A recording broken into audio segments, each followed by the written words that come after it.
Among the many relics of medieval Europe, few are as imposing or as mysterious as the Codex Gigas, also known as the Devil's Bible. This massive manuscript, created in the early 13th century, is renowned not only for its enormous size and extraordinary content, but also for the legend that surrounds its creation, according to a centuries-old tale. The Codex Gigas was written by a monk in a single night with the assistance of the devil himself, filled with strange and eerie illustrations, including a full-page depiction of the devil. The Codex Gigas remains one of the most enigmatic and debated artifacts from the medieval period. Its origins, purpose, and the circumstances of its creation are shrouded in mystery, making it a source of endless fascination for scholars and enthusiasts alike. The Codex Gigas is an extraordinary manuscript by any measure, measuring 36 inches tall, 20 inches wide, and nearly 9 inches thick, and weighing over 165 pounds. It is the largest surviving medieval manuscript in the world. The book contains 310 pages made of vellum, which is derived from the skins of approximately 160 donkeys or calves. The text is written in Latin and includes a variety of content ranging from the entire Latin Vulgate Bible to medical treatises, historical chronicles, and magical formulas. The most famous feature of the Codex Gigas is the full-page illustration of the devil depicted in vivid colors with sharp claws, a greenish face, and a menacing expression. This unsettling image, located on page 290, has contributed significantly to the manuscript's dark reputation and its nickname, the Devil's Bible. Opposite the image of the devil is a full-page illustration of the heavenly city, providing a stark contrast and reinforcing the manuscript's association with the eternal struggle between good and evil. The text of the Codex Gigas is meticulously written in a uniform script, leading scholars to believe that it was the work of a single scribe. This consistency in handwriting, along with the sheer size and scope of the manuscript, suggests that its creation would have taken many years of continuous labor, perhaps as long as 2 to 3 decades. However, the legend that surrounds the Codex Gigas tells a very different and much more sinister story. The origins of the Codex Gigas are steeped in legend and folklore. According to the most famous story, the manuscript was created by a monk who had committed a grave sin as punishment. He was sentenced to be walled up alive, a fate that would lead to a slow and agonizing death. In a desperate attempt to avoid this horrific punishment, the monk promised to create a book that would glorify the monastery and contain all human knowledge. He vowed to complete the manuscript in a single night. As midnight approached, the monk realized that he would not be able to fulfill his promise and turned to the devil for help in exchange for his soul. The devil agreed to assist the monk in completing the manuscript by morning.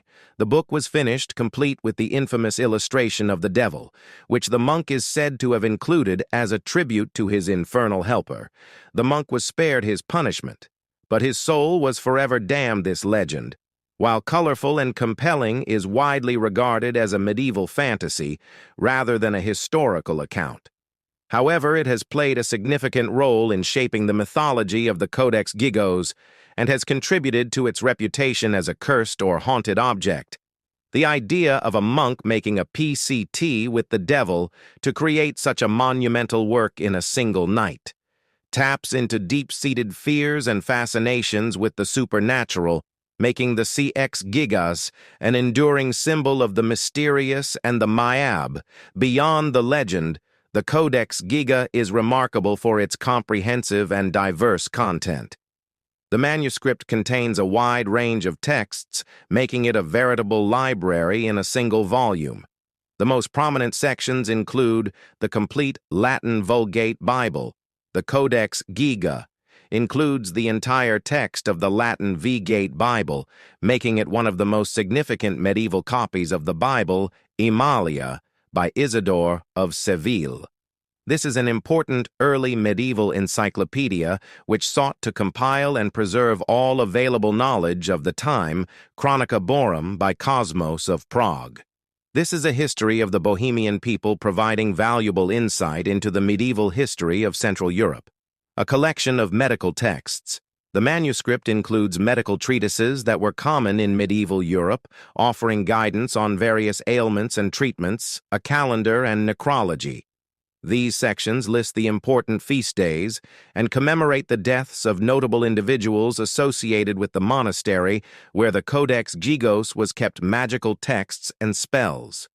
The Codex Gigas also contains text related to magic and the occult, including formulas for exorcisms, cures, and protections against evil spirits. The inclusion of such a diverse array of texts has led some scholars to speculate that the Codex Gigas was intended to serve use in a monastic library or as a teaching tool. The mixture of religious, historical, medical, and magical content reflects the broad scope of medieval knowledge and the interconnectedness of different fields of study at the time, while the legend of the devil's involvement in the creation of the Codex Gigas is widely regarded as a myth. The true story behind its creation remains a mystery. The identity of the scribe who produced the manuscript is unknown, and there are no contemporary records that shed light on the circumstances of its production. Scholars have speculated that the Codex Gigas was created in the Benedictine monastery of Pods, located in what is now the Czech Republic. The monastery was small and relatively obscure, making the production of such a grand manuscript all the more surprising. It is unclear why such a significant and labor-intensive project would have been undertaken in a remote and modest setting.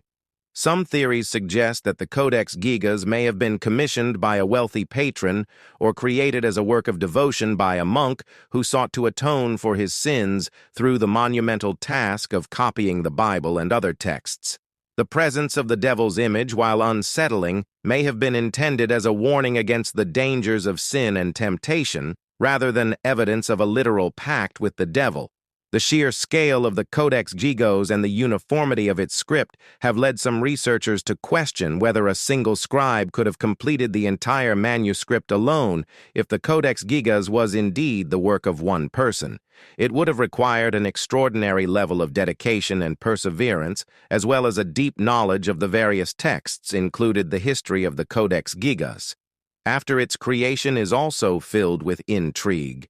The manuscript remained at the monastery of Podlaica until the 15th century, when the monastery was dissolved and the Codex Gigas was transferred to the Benedictine monastery at Bianov in Prague in the early 17th century.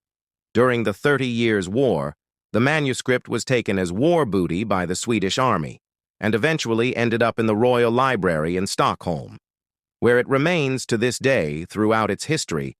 The Codex Gigas has been associated with various superstitions and legends.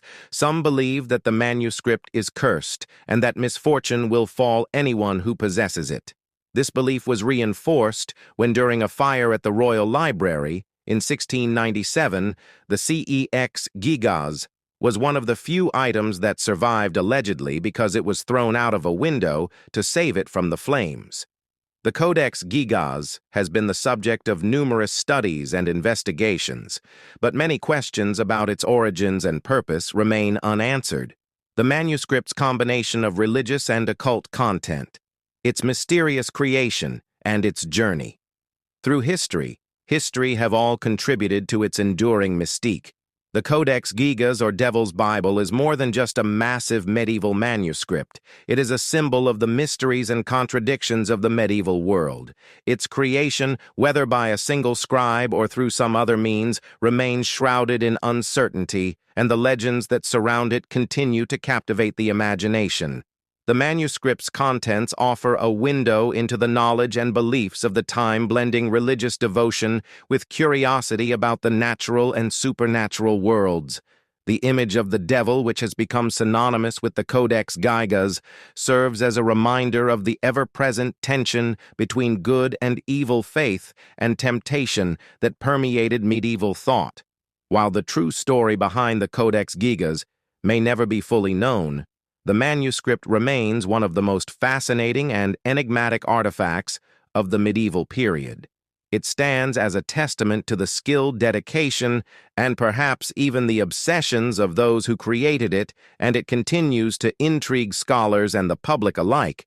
The Codex Gigas is a reminder that the past is filled with mysteries that defy easy explanation, and that the Devil Sea, Japan's enigmatic triangle of mystery off the coast of Japan, in the vast expanse of the Pacific Ocean, lies a region known as the Devil Sea, or the Dragon's Triangle, often compared to the infamous Bermuda Triangle.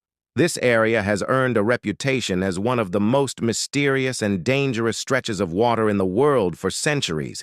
The Devil Sea has been the site of numerous unexplained disappearances of ships and PLS, leading to a wealth of speculation and theories about the forces at work in this enigmatic region. From natural phenomena to supernatural forces, the CA cause of these disappearances remains shrouded in mystery, fueling the imagination and intrigue of those who dare to venture near the Devil Sea, known as Mano Umi in Japanese, is located near the southern coast of Japan, extending roughly between the islands of Miyake-Ojima and the Marcus Island region. This area, also sometimes referred to as the Dragon's Triangle, with legends and reports of strange occurrences dating back to ancient times. The term Dragon's Triangle comes from ancient Japanese folklore, which told of dragons living beneath the sea, causing storms, whirlpools, and the sudden disappearance of ships. The region's ominous reputation is not just a relic of folklore. Even in more recent times, the Devil Sea has been linked to numerous unexplained events, including the loss of vessels' aircraft and entire crews. Without a trace. Historically, the Devil Sea has been a vital area for maritime activity given its proximity to Japan and other East Asian nations. However, the dangers associated with navigating these waters have been well documented. Sailors have long reported strange occurrences such as sudden changes in weather, malfunctioning navigational equipment, and eerie unexplained lights in the sky or on the horizon. These stories have contributed to the mystique surrounding the Devil Sea and its reputation as a place where the normal laws of nature seem to break down. And the Devil Sea gained international attention in the 20th century due to a series of high-profile disappearances and strange events that captured the public's imagination.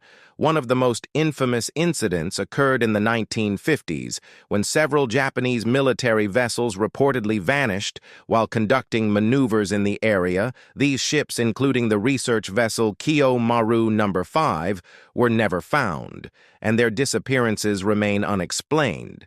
The Kiyomaru No. 5 INSEE was particularly notable because it involved a crew of over 30 scientists who were investigating volcanic activity in the region. The sudden and complete disappearance of the vessel, along with all those on board, led to widespread speculation and fear, reinforcing the belief that the Devil Sea was a perilous and mysterious place. Following this incident, the Japanese government declared the area a danger zone, further adding to its ominous reputation. Theories about the cause of these disappearances have ranged from the mundane to the fantastical.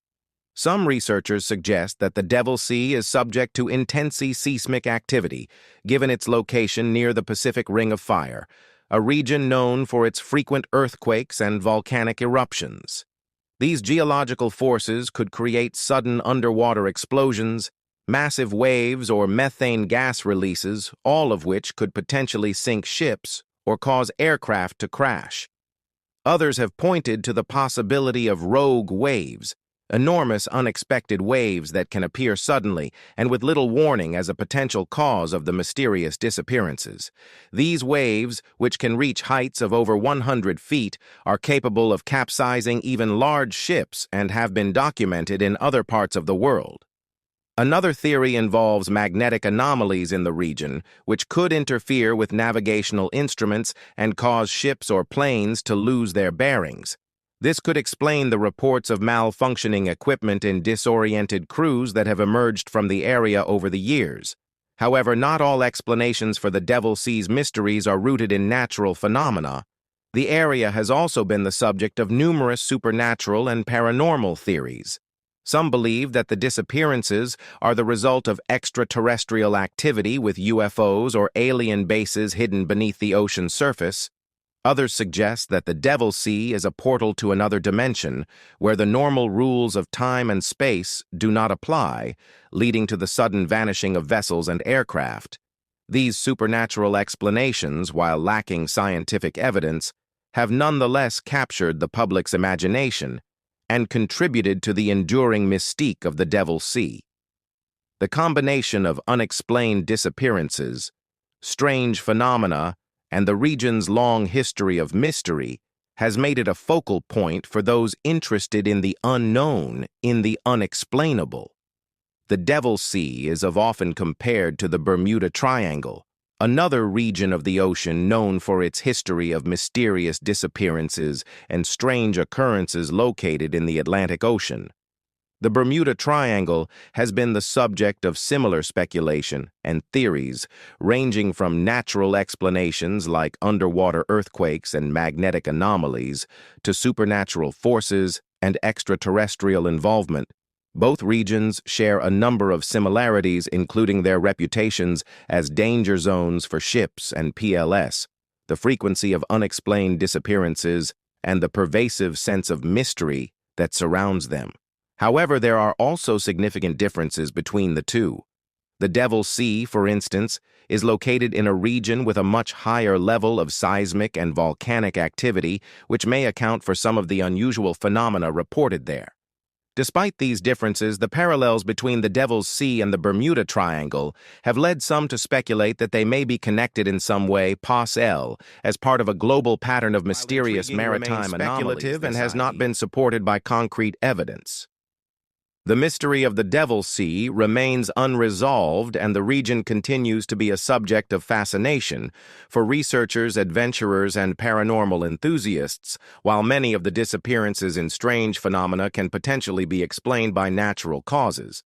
The lack of definitive answers has allowed the more supernatural and speculative theories to persist. In recent years, advancements in technology have provided new tools for exploring and studying the devil. Sea underwater exploration, satellite imaging, and advanced seismology have all contributed to a better understanding of the region's geological and environmental conditions. However, these tools have yet to uncover any conclusive evidence that would explain the area's long history of mystery and danger. The Japanese government has maintained a cautious stance on the region, recognizing the potential hazards posed by the Devil's Sea, while also acknowledging that much remains unknown. The area is still considered a risky zone for maritime activity, and it continues to be a place where the natural and the supernatural seem to converge. The Devil's Sea, or Dragon's Triangle, stands as one of the great unsolved mysteries of the world's oceans. Like the Bermuda Triangle, it is a place where the unexplained thrives, where the boundaries between natural science and supernatural speculation blur, and where the allure of the unknown continues to draw the curious and the courageous. While many of the incidents associated with the Devil's Sea may eventually be explained by natural phenomena, the region's reputation as a zone of mystery and danger is unlikely to fade.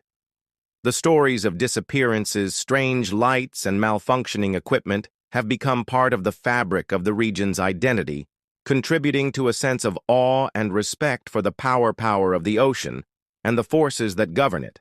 As long as the Devil's Sea remains a place of unanswered questions, it will continue to inspire exploration, research, and imagination. It serves as a reminder of the vastness of the ocean, the limits of human knowledge, and the enduring appeal of mysteries that resist easy explanation. Whether the Devil's Sea is ultimately understood through the lens of science or remains a realm of the unexplained, it will always be a symbol of the enduring human fascination with the unknown. The mysterious walls of Sacsayhuamán, high in the Andes overlooking the ancient city of Cusco in Peru, stands the monumental fortress of Sacsayhuamán. This incredible site, constructed by the Incas, is a marvel of engineering and a testament to the ingenuity of one of the most advanced civilizations in pre-Columbian America. The walls of Sacsayhuamán are composed of enormous stones, some weighing over 100 tons intricately fitted together with such precision that not even a blade of grass can slip between them, despite centuries of study. The construction techniques employed by the Incas to achieve this extraordinary feat remain a mystery, adding to the allure and intrigue of this ancient site. Sacsayhuamán, located just above the city of Cusco, which was once the capital of the Inca Empire, is a sprawling complex that served both military and ceremonial purposes. The fortress is best known for its massive stone walls, which zigzag across the hillside in a series of terraces. These walls, with their massive stone blocks, are among the most impressive and enigmatic structures. From the Inca civilization, the stones used in the construction of Sacsayhuamán vary in size, with some of the largest blocks weighing over 100 tons. These stones are not only enormous, but also irregular in shape. Yet they fit together with such remarkable precision that the joints between them are virtually invisible. The craftsmanship is so exact that it is often said that a knife blade or even a blade of grass cannot be inserted between the stones. The scale and precision of Sacsayhuamán's construction have led many to marvel at the technological capabilities of the Incas. The fortress is built from andesite and limestone, which were quarried from sites several miles away. The process of transporting these massive stones, shaping them to fit perfectly together, and then lifting them into place remains one of the greatest mysteries of ancient engineering. The construction techniques used by the Incas to build Sacsayhuamán have long puzzled archaeologists, engineers, and historians. Despite extensive research and investigation, the exact methods by which the Inca has moved, shaped, and assembled the enormous stones remain unknown. Several theories have been proposed, but none have been definitively proven. One of the most common theories suggests that the Incas used a combination of ramps, levers, and manpower to transport and position the stones. However, the logistics of moving such massive stones over long distances, especially in the rugged terrain of the Andes, would have required an extraordinary level of organization. Another theory proposes that the Incas employed advanced knowledge of stone shaping, using tools made of harder stone or perhaps even metal to carve the blocks. With such precision, the use of small stone hammers, chisels, and abrasion techniques may have allowed them to shape the stones to fit together perfectly.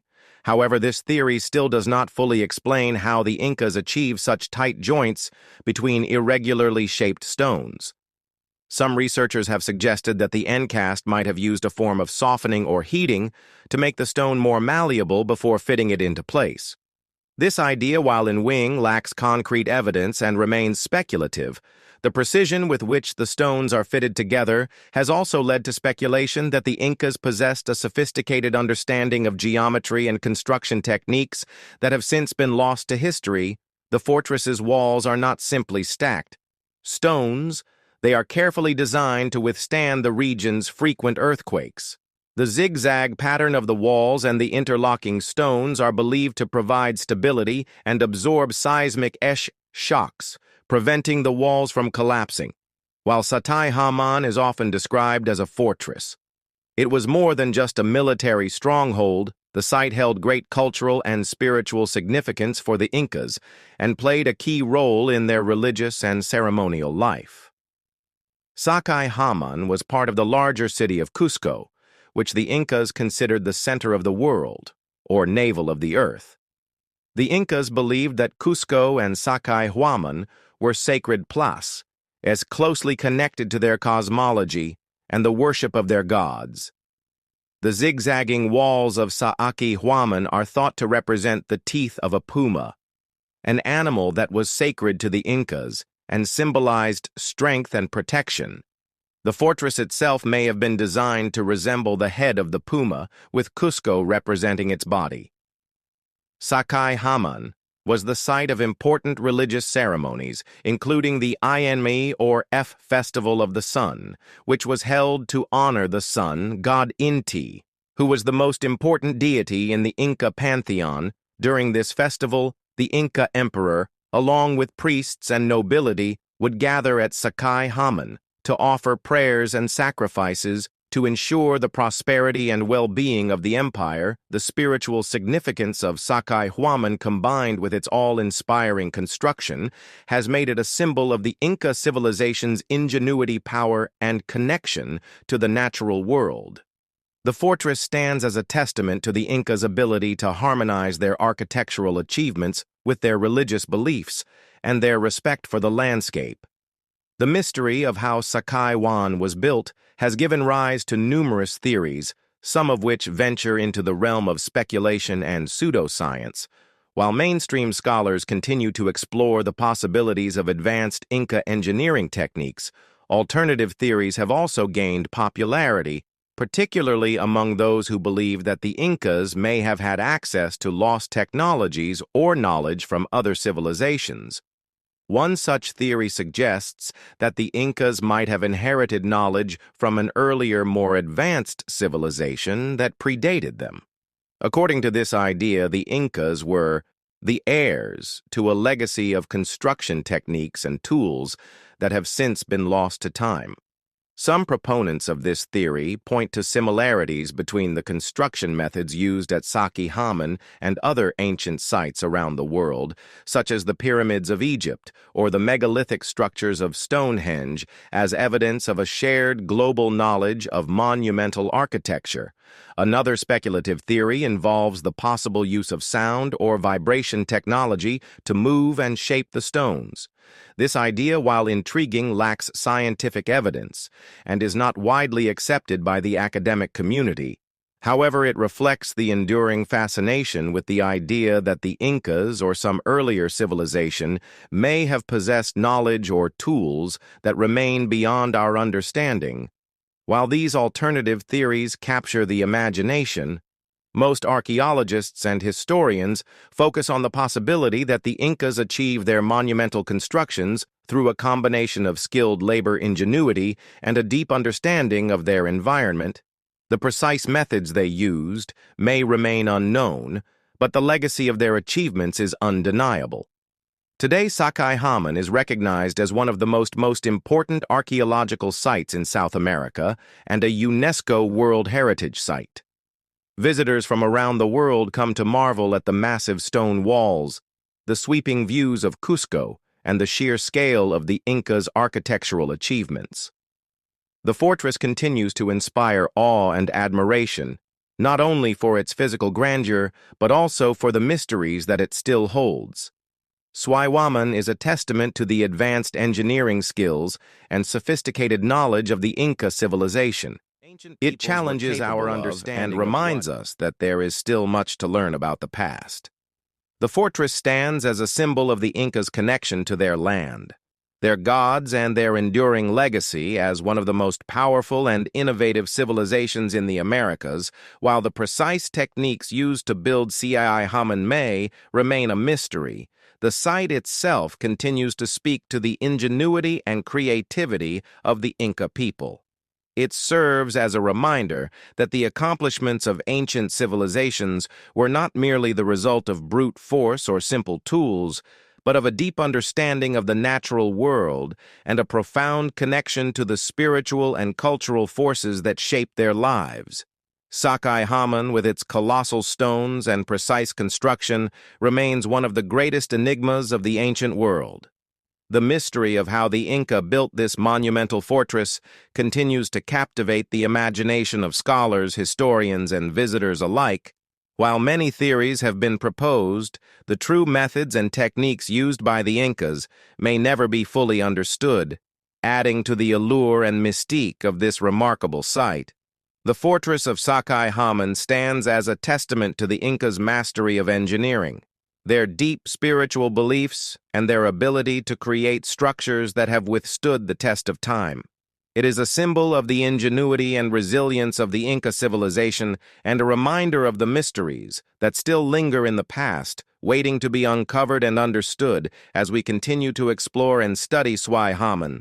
We are reminded of the incredible achievements of those who came before us and the enduring mysteries that make the ancient world so endlessly music, fascinating deep in the forest of Maine, amidst the remnants of an ancient Native American encampment, an artifact was discovered that would challenge the established understanding of early transoceanic contact between Europe and the Americas in 1957 at a site known as the Guard Site near Brooklyn, Maine.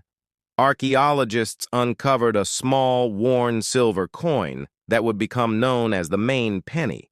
This coin, identified as a Norse penny, minted around 1000 AD, stood out as an anomaly among the artifacts typically associated with Native American cultures. Its presence in North America raised tantalizing questions about the possibility of Norse exploration far beyond their known settlements in Greenland and Newfoundland, suggesting a far more complex and interconnected history of pre-Columbian contact than previously believed. The Goddard site where the Maine penny was found was a well-established Native American encampment that had been used seasonally for centuries. Archaeologists working at the site uncovered a rich collection of artifacts, including stone tools, pottery, and beads, typical of the indigenous cultures of the region, most likely linked to the Pab Scott or Pacati tribes. However, amidst these artifacts, the discovery of a small, worn silver coin was completely unexpected. The coin was identified as a Norse penny, specifically an Olaf Kira penny minted in Norway during the reign of King Olaf III, also known as Olaf Kira, who ruled from 1065 to 1080 AD. Although the exact date of the coin's minting was slightly after the year 1000 AD, its presence at a Native American site in Maine, thousands of miles away from its place of origin, was a startling find that immediately raised questions about how it had arrived there. The Maine penny is the only confirmed Norse artifact ever found in the United States, making it a unique and mysterious discovery. Its presence in North America, far removed from the established Norse settlements in Greenland and Newland, has fueled speculation and debate among historians, archaeologists, and enthusiasts about the possibility of broader Norse exploration in the New World long before the arrival of Christopher Columbus. The discovery of the Maine penny adds a new dimension to the evidence of Norse exploration in North America, which has been primarily centered on the site of Lono Meadows in Newfoundland, Canada. This site, discovered in 1960 by Norwegian archaeologist Helgen Anin Inad, is the only confirmed Norse settlement in the New World. Dating to around 1000 AD, Lono Meadows provided concrete evidence that the Vikings had reached North America centuries before Columbus, lending credibility to the Norse sagas that describe voyages to a land known as Vinland. According to these sagas, Leif Erikson, the son of the famous Viking explorer Eric the Red Led, an expedition to Vinland around the year 1 AD. The sagas describe Vinland as a fertile land with abundant resources located somewhere to the west of Greenland, while the exact location of Vinland remains a subject of debate. Lono Meadows is widely believed to be part of the territory described in the sagas. The discovery of the Maine penny suggests the possibility that the Norse may have ventured further along the North American coastline than previously documented, if it could indicate that the Vikings explored or even temporarily settled in areas much farther south than Newland. This theory is intriguing, as it would suggest a far more extensive Norse presence in North America than has been traditionally recognized. While the idea of Norse explorers reaching Maine is tantalizing, other theories suggest that the Maine penny may have arrived at the site through indirect means, rather than as a result of direct Norse contact.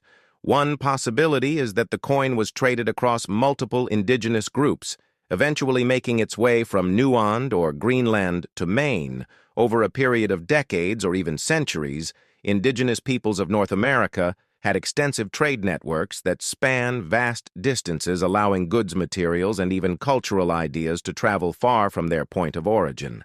If this theory is correct, the Maine penny could represent a tangible link in a chain of trade that connected distant cultures across the North American continent.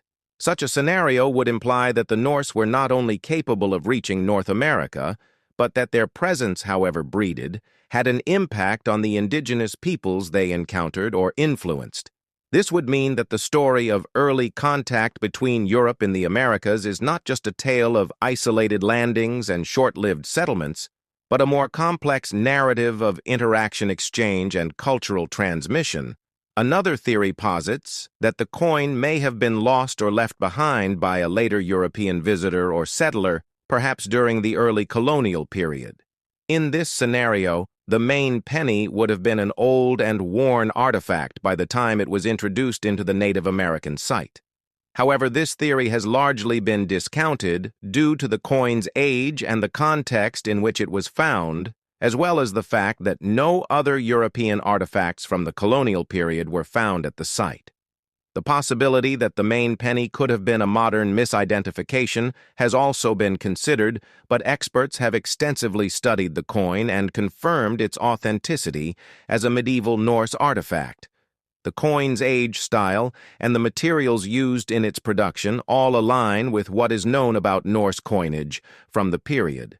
Making this explanation unlikely, the discovery of the Maine penny has far-reaching implications for our understanding of pre-Columbian history and the extent of early transoceanic contact.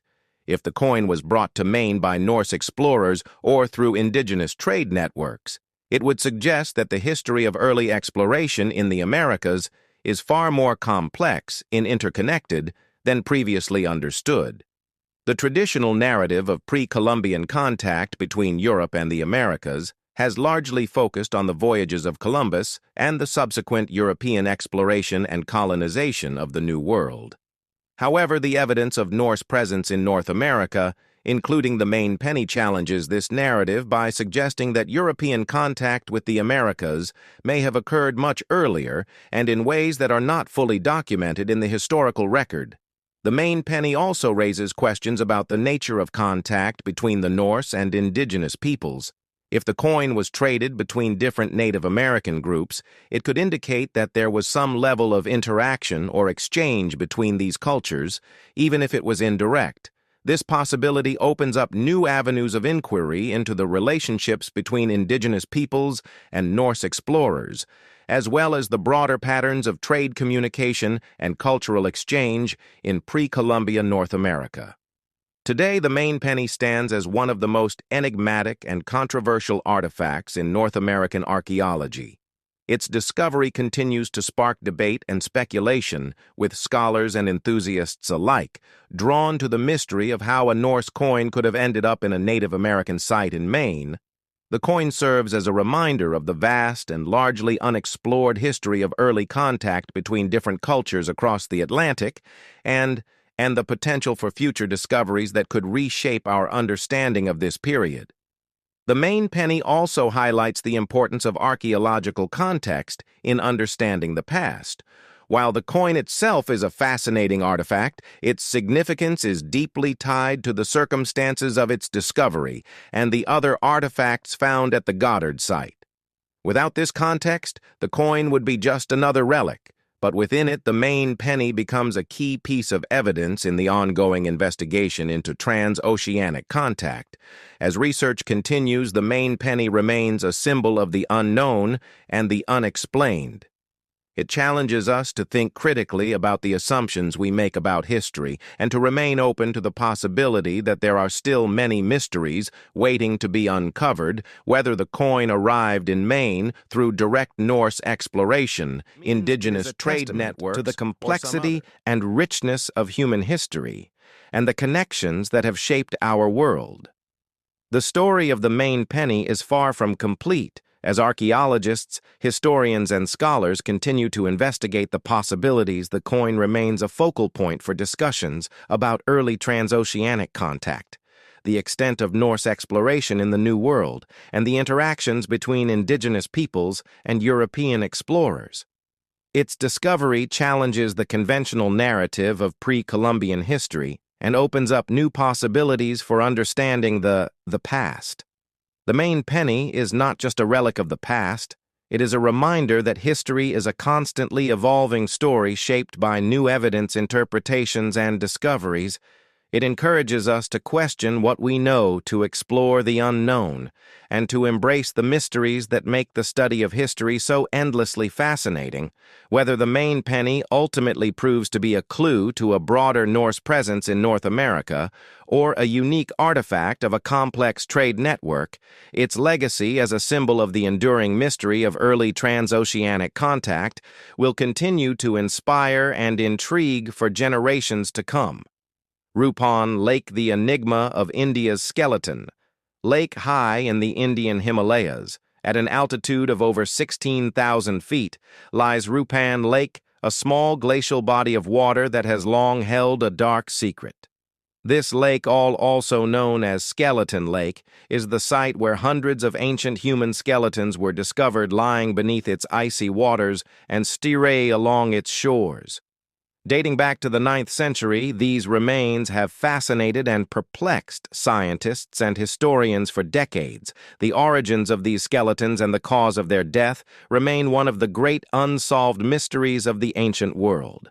Theories surrounding the site range from a deadly hailstorm to ritualistic sacrifice, with each hypothesis adding to the intrigue of this haunting place.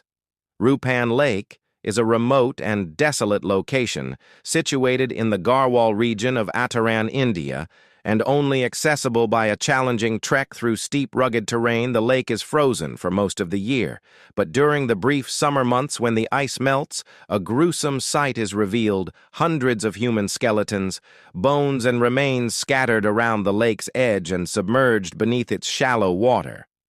The lake's eerie appearance has earned it the nickname Skeleton Lake. The skeletons were first brought to widespread attention in 1942 when a British forest ranger stumbled upon them while patrolling the area. At first, the discovery of so many bones in such an isolated place led to wild speculation, with rumors circulating that they were the remains of Japanese soldiers who had perished while attempting to infiltrate British-ruled India during World War II. However, further examination quickly debunked this theory, revealing that the bones were much older than initially thought. Subsequent studies using radiocarbon dating placed the remains at around the 9th century AD, much earlier than anyone had anticipated. But while the dating helped rule out more recent events, it did little to explain the mystery of how and why so many people had died in such a remote and inhospitable location. The lake's harsh and treacherous environment made it an unlikely place for such a large gathering, leading to numerous questions about who these people were, where they had come from, and what had brought them to Roopkund. The discovery of hundreds of skeletons at Roopkund Lake has sparked intense speculation and debate among scientists, historians, and anthropologists. Over the years, several theories have been proposed to explain the mystery, each with its own set of intriguing possibilities. One of the most accepted theories is that the people found at Roopkund Lake were the victims of a sudden and violent hailstorm. This hypothesis is supported by the unique injuries found on many of the skulls and bones, which show signs of blunt force trauma consistent with the impact of large, hard objects. Some of the skeletons had fractures on their heads and shoulders, suggesting that the individuals had been struck by something falling from above. In 2004, a study conducted by a team of Indian and European scientists examined the remains and concluded that the injuries were likely caused by hailstones, some as large as cricket balls, which could have rained down on the group during a freak storm. This would have been devastating, particularly for individuals exposed in the open, and could explain the sudden and mass deaths at the site. The theory of a deadly hailstorm is supported by local folklore. The people of the nearby villages have long told the story of a group of pilgrims who were struck down by the wrath of Nandi, a powerful Himalayan goddess, as they traveled through the mountains. According to the legend, the pilgrims had angered the goddess by disrespecting the sacred land, and in retaliation, she unleashed a deadly hailstorm upon them. Compelling. While the hailstorm does not answer all the questions surrounding the remains. For example, why would such a large group of people have been traveling in such an inhospitable region, and why are there two distinct genetic groups among the remains, suggesting that they were not all part of the same community? Another theory proposes that the people who died at Roopkund were part of a religious pilgrimage or ritualistic journey. The discovery of artifacts, such as jewelry, leather shoes, and wooden items near the lake suggests that the group may have been undertaking a sacred or ceremonial mission, possibly in connection with the worship of Nandi or another local deity in Hindu tradition. The Himalayas are considered sacred, and the region around Roopkund is part of the Nand De Rajat pilgrimage, a journey that is still undertaken by Devout to this day. The pilgrimage held every 12 years is in honor of the goddess Nand De, and it involves a trek through the mountains to the Nand Devi sanctuary. It is possible that the people who perished at Roopkund were early pilgrims who were caught in a sudden disaster during their journey, perhaps a natural calamity like the hailstorm described in local folklore. The idea of a ritualistic journey is further supported by the presence of women and children among the remains, suggesting that this was not a military expedition or trade mission, but rather a spiritual or communal event. However, the exact nature of the ritual or pilgrimage remains speculative, as no written records or definitive clues have been found to explain the purpose of the gathering. Other theories suggest that the skeletons at Roopkund may be the result of warfare, a failed military expedition, or a group of traders caught in a disaster. While this theory is less popular than the hailstorm or pilgrimage hypothesis, it remains a possibility, particularly given the rugged and treacherous terrain surrounding the lake. Some have speculated that the people found at Roopkund may have been traveling through the area for trade purposes or as part of a military campaign, and were overwhelmed by natural forces or local hostilities. The presence of personal items such as weapons, jewelry, and clothing among the remains could lend credence to this theory, but the lack of any clear signs of battle or evidence of organized conflict makes this explanation unlikely. Additionally, the presence of women and children among the dead further weakens the case for a military explanation. Recent genetic studies conducted on the Roopkund skeletons have added new layers of mystery to the story. In 2019, a detailed DNA analysis revealed that the remains belong to two distinct genetic groups, raising questions about the origins of the people who died at the lake. One group of individuals appeared to be genetically similar to present-day South Asians, while the other group had closer genetic ties to people from the Eastern Mediterranean, particularly from regions around present-day Greece. This discovery has puzzled researchers and has led to new questions about who these people were and how they came to be at Roopkund. The presence of Mediterranean individuals so far from home has led some to speculate that they may have been part of a trade mission, or perhaps even visitors on a pilgrimage. From a distant land, the fact that both genetic groups perished in the same location at the same time suggests that they were traveling together. But the reason for their journey and the nature of their relationship remains unclear. Run Lake, or Skeleton Lake, remains one of the most haunting archaeological mysteries in the world. The discovery of hundreds of ancient skeletons in such a remote and inhospitable location has sparked countless theories, each offering a glimpse into a possible past, yet none providing definitive answers. Whether the people who died at Roopkund were victims of a catastrophic hailstorm, participants in a sacred pilgrimage, or part of a ritualistic sacrifice, the site continues to captivate the imagination of scientists and adventurers alike. What makes Roopkund particularly fascinating is the combination of physical evidence, local folklore, and scientific study, all of which have Kant attributed to an enduring puzzle that spans centuries. The fact that new discoveries such as the genetic analysis of the skeletons continue to emerge suggests that we may not yet have uncovered the full story of what happened at Skeleton Lake. Roopkund Lake stands as a testament to the mysteries of the ancient world. The remains of hundreds of people frozen in time and scattered around this remote Himalayan lake tell a story of life and death in a place few dared to venture. Theories of deadly hail, storms, ritualistic sacrifices, and spiritual pilgrimages swirl around the site, each offering possible answers, but leaving many questions unresolved as scientists continue to study the remains and artifacts. At Roopkund, the hope remains that one day the truth of what happened at Skeleton Lake will be uncovered. Until then, history, legend, and mystery collide. A haunting reminder of the secrets that the past can still hold. The Tunguska event. The mystery of the massive explosion in Siberia on the morning of June 30th, 1908. A massive explosion rocked the remote wilderness near the Tunguska River in Siberia, leveling 2,000 square kilometers of forest and leaving the scientific community puzzled for more than a century.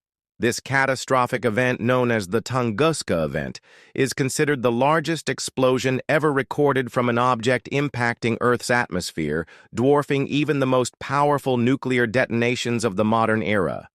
Despite its magnitude, the exact cause of the explosion remains a mystery, with theories ranging from a comet or meteor impact to more exotic and speculative explanations, including antimatter, alien technology, or a small black hole. The Tunguska event remains one of the great unsolved scientific puzzles, continuing to fuel debate, investigation, and fascination. The Tunguska event occurred in a sparsely populated region of central Siberia near the Tunguska River, an area characterized by vast expanses of taiga forest and remote wilderness, at approximately 7:17 a.m. Local time witnesses describe seeing a bright flash of light, followed by a series of loud explosions and a powerful shock wave that knocked people off their feet, shattered windows hundreds of miles away, and flattened trees over an area of 2,000 square kilometers. The force of the explosion has been estimated to be between 10 and 15 megatons of TNT, roughly 1,000 times more powerful than the atomic bomb dropped on Hiroshima in 1945. Incredibly, despite the enormous destruction, no confirmed human casualties were recorded, likely because the area around the epicenter was so remote and sparsely populated. However, the indigenous Ainu people and Russian settlers living in the region reported seeing the sky split in two and feeling intense heat as they were thrown to the ground by the shockwave. The explosion was so powerful that it registered on seismic instruments as far away as the United Kingdom and caused atmospheric disturbances across Europe and Asia, leading to reports of glowing skies and unusually vivid sunsets. In the days following the event, when investigators finally reached the Tunguska site nearly 2 decades later, they were met with a scene of a lithic devastation. Tens of millions of trees had been scorched and flattened in a radial pattern, all pointing away from a central location that appeared to be the epicenter of the blast. However, what baffled investigators was the absence of any obvious impact crater or fragments of a meteorite. This unusual lack of physical evidence has made the Tunguska event one of the most perplexing scientific mysteries of the 20th century. The prevailing theory among scientists is that the Tunguska explosion was caused by the atmospheric detonation of a large meteoroid or comet that entered Earth's atmosphere and exploded before hitting the ground. This airburst hypothesis suggests that the object, possibly measuring around 50 to 100 meters in diameter, disintegrated at an altitude of 5 to 10 kilometers, releasing a massive amount of energy that caused the devastation on the ground. The absence of an impact crater and the lack of significant meteorite fragments are consistent with the idea of an airburst in which the object breaks apart high in the atmosphere. One of the leading candidates for the object is a stony meteoroid, similar to other known near objects that occasionally enter the atmosphere upon entering Earth's atmosphere. Such an object would have heated rapidly due to friction, causing it to explode with incredible force. This explanation fits with the observations of witnesses who reported seeing a bright flash of light, followed by a series of explosions. Additionally, computer simulations have supported the airburst hypothesis, showing that an object of this size could have caused the damage seen at Tunguska without leaving an impact crater. Another possible explanation is that the object responsible for the Tunguska event was a fragment of a comet. Comets composed largely of ice and dust would have vaporized more easily upon entering the atmosphere, leaving little to no trace on the ground. This would explain the ab of solid debris at the site. The idea that a comet might have caused the explosion was supported by Soviet scientist Kol Florensky, who in the 1960s suggested that the icy composition of a comet would have vaporized upon atmospheric entry, explaining the lack of any physical remnants. However, while the airburst theory is widely accepted, it has not been definitively proven, and no conclusive evidence has been found to confirm the nature of the object responsible for the Tunguska event. This uncertainty has allowed room for a number of more exotic theories to emerge, adding to the mystery and intrigue surrounding the event, while the scientific community generally favors explanations involving natural phenomena. The Tunguska event have led to more speculative theories that stretch the boundaries of conventional science. These theories, while controversial and lacking in hard evidence, continue to fuel curiosity and debate about what really happened in the skies over Siberia in 1908. One of the more exotic explanations is the possibility that the Tunguska explosion was caused by a small black hole passing through Earth. According to this theory, a miniature black hole formed in the early universe could have collided with Earth and passed through the planet, creating the massive explosion at Tunguska. The lack of an impact crater and physical debris could be explained by the fact that a black hole would have left no trace on the surface, but would have caused significant damage as it passed through the atmosphere and Earth's interior. However, this theory has largely been dismissed by physicists who argue that a black hole collision would have produced additional observable effects, such as seismic disturbances on the opposite side of the planet, which were not recorded. Another speculative theory involves the concept of antimatter. Some scientists have proposed that the Tunguska explosion could have been caused by a chunk of antimatter colliding with Earth's atmosphere. When antimatter comes into contact with regular matter, the two annihilate each other, releasing a tremendous amount of energy. This could theoretically explain the magnitude of the explosion and the lack of physical debris. However, this theory is also highly speculative, and there is no direct evidence to support the presence of antimatter at Tunguska.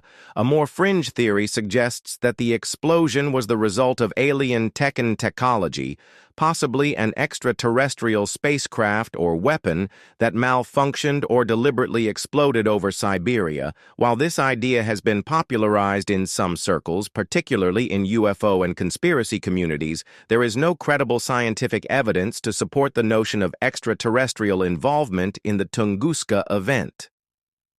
Despite more than a century of investigation, the Tunguska event remains a scientific enigma. Researchers have returned to the site numerous times, employing new technologies and methods to study the area, but no definitive answers have emerged in recent decades.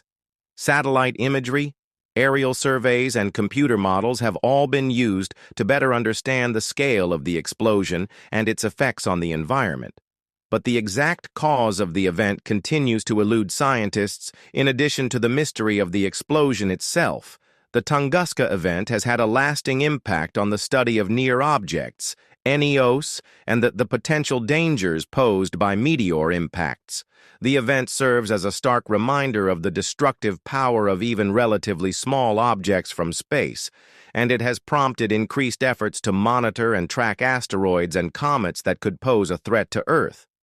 The Tunguska event has also inspired countless works of fiction films and scientific speculation, becoming a part of popular culture. Its mysterious nature has made it a fertile ground for both serious scientific inquiry and more imaginative theories, ranging from alien encounters to hidden technologies. The Tunguska event is one of the greatest scientific mysteries of the 20th century, a colossal explosion that leveled a vast stretch of Siberian forest, leaving behind a landscape of devastation but few concrete clues. The leading explanation that a meteoroid or comet exploded in the atmosphere seems plausible, but without definitive evidence, the cause of the event remains speculative. As researchers continue to explore the possibilities, the Tunguska event stands as a reminder of the unpredictability of our planet's interactions with the cosmos.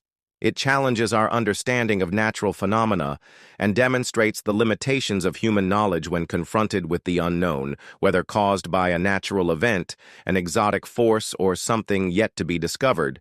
The Tunguska event will continue to captivate cysts and enthusiasts alike, drawing attention to the fragile and sometimes unpredictable relationship between Earth and the universe beyond the legend of the Green Children of Woolpit. A mysterious medieval tale among the many strange and enigmatic stories that have emerged from medieval Europe, few are as captivating and perplexing as the legend of the Green Children of Woolpit in the 12th century England. The small village of Woolpit, nestled in the county of Suffolk, became the site of a bizarre occurrence that has baffled historians, folklorists, and enthusiasts for centuries. According to the tale, two children, a brother and sister with green-hued skin, mysteriously appeared in the village one day, speaking an unknown language and surviving only on a diet of raw beans. The children became the subjects of both fascination and fear. While the boy eventually died, the girl grew up, lost her greenish skin tone, and integrated into English society. Children remain shrouded in mystery, sparking endless speculation and numerous theories about who or what they were. The story of the Green Children of Woolpit was first recorded by two 12th century chroniclers, Ralph of Cogassa and William of Newburgh, both of whom documented the events several decades after they reportedly took place. According to their accounts, the children were discovered by local villagers during the harvest season near one of Woolpit's ancient wolf pits from which the village derived its name. These deep pits were dug to trap wolves that once roamed the countryside, and it was near these pits that the green-skinned children were first seen, and the villagers were startled by the appearance of the children, whose skin had a distinct green tint. They were dressed in unfamiliar clothing, made of a strange material, and they spoke a language that no one in the village could understand. Despite being offered various foods, the children refused to eat anything except raw beans, which they devoured ravenously. They were taken into the care of Sir Richard Deal, a local landowner who attempted to look after them and uncover the mystery of their origins. While under Sir Richard's care, the boy grew ill and eventually died, but the girl gradually adapted to her new environment. Over time, she began to eat other types of food, and as she did, her skin lost its green color. She learned to speak English, and reportedly explained that and her brother had come from a place she called St. Martin's Land, a mysterious world where the sun never shone, and the light was perpetually like twilight.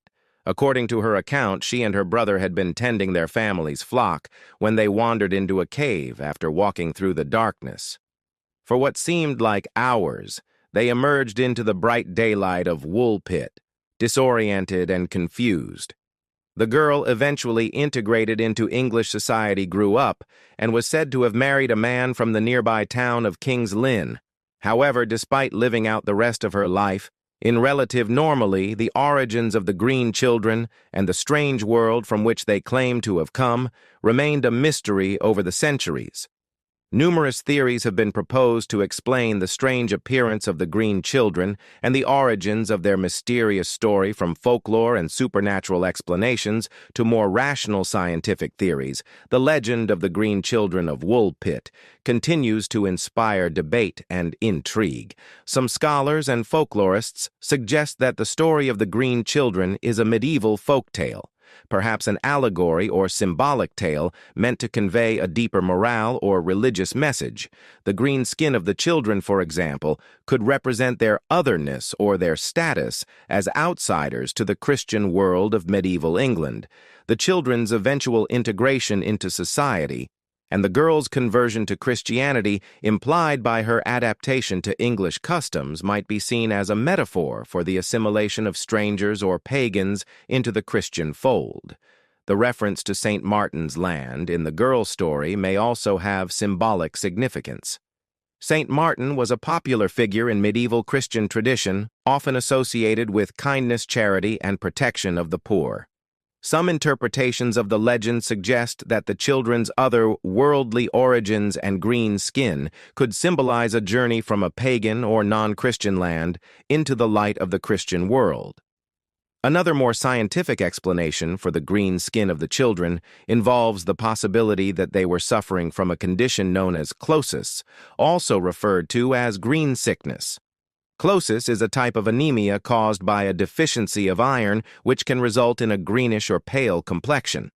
The children's reported diet of raw beans, followed by their gradual adaptation to a more varied diet, could explain why the girl eventually lost her green skin color. Malnutrition or illness could also explain some of the children's other strange behaviors, such as their reluctance to eat anything other than beans, and their initial confusion and disorientation, living in extreme poverty.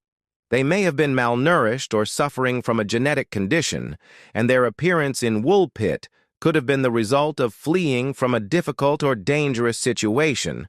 One of the more plausible historical theories is that the green children were Flemish immigrants who had become lost or orphaned while fleeing persecution during the 12th century. England was home to a significant number of Flemish immigrants who had fled political turmoil and economic hardship in what is now Belgium. Many of these immigrants settled in the eastern part of England, including Suffolk, but they were often persecuted or targeted by English authorities, especially during the reign of King Henry II. Some historians suggest that the children may have been from a Flemish family living in a remote or hidden community, perhaps near Woolpit, which the villagers did not recognize may have been Flemish. The children may have fled into the woods after their parents were killed in a raid or conflict, eventually wandering into the village of Woolpit. Their green skin could have been a result of malnutrition or exposure to the elements during their ordeal. This theory is supported by the fact that the girl's description of St. Martin's Land as a place of perpetual twilight could be a metaphor for the dim forested region where she and her brother lived, possibly underground or in a hidden community. The cave they described walking through could be a literal tunnel or metaphor for their escape from danger. The most speculative and perhaps most intriguing theory is that the green children were not of this world at all. According to this idea, the children may have been visitors from a parallel dimension, a subterranean world, or even extraterrestrials. The description of St. Martin's Land as a place of perpetual twilight, combined with the children's mysterious appearance in strange language, has led some to suggest that they came from an alternate reality or another planet. While this theory is largely speculative and rooted in the realm of science fiction, it has captured the imagination of many who are drawn to the story's more fantastical elements.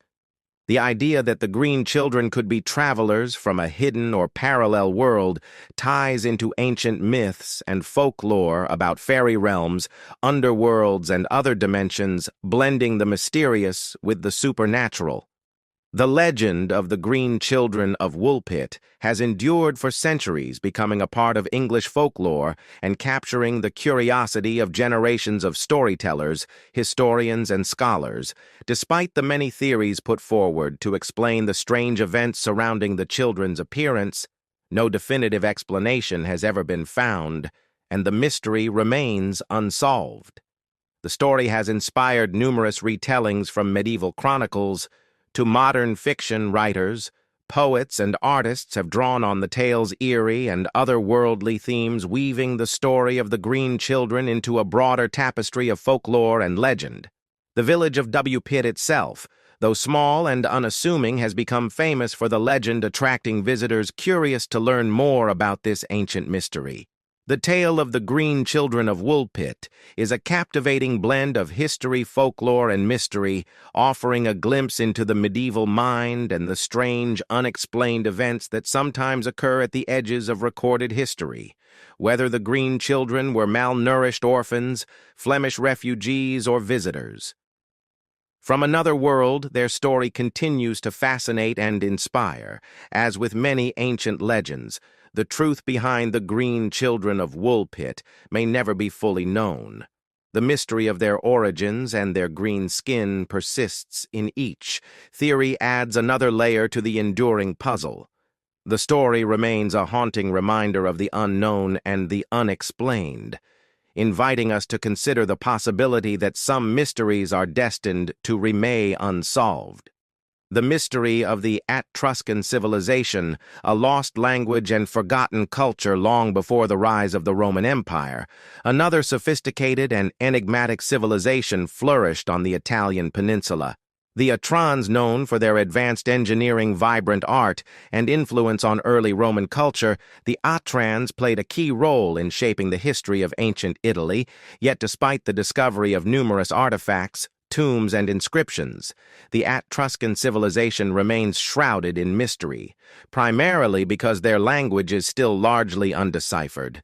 The inability to fully understand the Etruscan language has left significant gaps in our knowledge of their culture, beliefs, and societal structure, creating one of the most enduring mysteries of the ancient world. The Etruscans, who inhabited the region known as Etruria, modern-day Tuscany, western Umbria, and northern LTIO, were one of the most powerful and advanced civilizations in Italy from around the 9th century BC until their eventual assimilation into the Roman Republic in the 4th century BC. Their cities, which formed a loose confederation, were known for their wealth trade networks, and mastery of metalworking. Etruscan society was highly stratified with a strong aristocracy and a focus on religion, as evidenced by the numerous tombs and temples they left behind. One of the most remarkable aspects of Etruscan civilization was their art, particularly their funerary art, which provides insights into their views on the afterlife. Russan tombs were elaborately decorated with frescoes depicting banquets, religious rituals, and scenes of daily life, indicating a belief in a vibrant and active afterlife. Their craftsmanship in metalwork, particularly bronze, was highly regarded throughout the Mediterranean, and they were known for producing exquisite jewelry, weapons, and ceremonial items, in addition to their artistic achievements. Skilled engineers and builders. They are credited with introducing many architectural and infrastructural innovations, such as the use of the arch and the development of sophisticated drainage systems, which would later be adopted by the Romans. The Etruscans also had a significant influence on Roman culture, particularly in the areas of religion, urban planning, and military organization. Despite their achievements and their prominent role in early Italian history, the Etruscans have remained enigmatic, largely because their language, a key to unlocking much of their culture and history, has yet to be fully deciphered. The Etruscan language is one of the greatest linguistic mysteries of the ancient world. While thousands of Etruscan inscriptions have been discovered on tombs, pottery, metal objects, and religious artifacts, scholars have struggled to fully understand the language because it is unrelated to any known language family. Most of what we know about the Etruscan comes from archaeological finds, Roman records, and their inscriptions, but the lack of a clear understanding of the language has hindered a deeper exploration of their culture, beliefs, and history. One of the main reasons the Etruscan language has proven so difficult to decipher is that it appears to be a non-Indo-European language, making it distinct from most of the languages spoken in the region. At the time, the origins of the Etruscan language are obscure, though some scholars believe it may have developed from a pre-Indo-European substrate language spoken in Italy. Others speculate that the Etruscs may have migrated from Anatolia, modern-day Turkey, or the Near East, bringing their language with them. However, without a clear linguistic lineage or a related language to compare it to, decoding Etruscan remains an elusive challenge. While the Etruscan alphabet is based on the Greek alphabet, which makes the script itself readable, the meanings of most words remain unknown or poorly understood. A significant portion of the inscriptions found are short and formulaic, often consisting of names, dedications, or funerary inscriptions. These provide some clues about Etruscan religious practices and social structure, but they lack the narrative detail needed to reconstruct historical events or gain a comprehensive understanding of their society. There are a few longer inscriptions, such as the Liber Linus, the longest surviving Etruscan text, which was written on linen and later used to wrap a mummy in Egypt. However, even these texts are not fully understood, as scholars can only make educated guesses about their meaning based on the context and parallels with other languages. As a result, much of the Etruscan language remains an undeciphered enigma. Throughout history, numerous scholars have attempted to decipher the Etruscan language, but with limited success. Early attempts often relied on comparisons with Latin, Greek, or other Indo-European languages.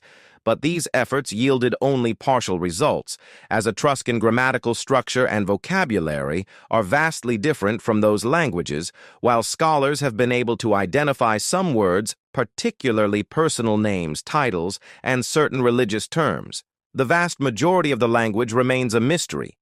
One promising approach has been to study bilingual inscriptions, such as those that feature both Atran and Latin or Etruscan and Greek. The most famous example of this is the CPU's Porosis, a stone inscription found in Perugia, Italy, that featured an Etruscan legal text and has been used to identify a few Etruscan words. However, even these bilingual texts have not provided enough information to fully understand the grammar and syntax of Etruscan. Another approach has involved studying related languages or dialects that may share similarities with Etruscan.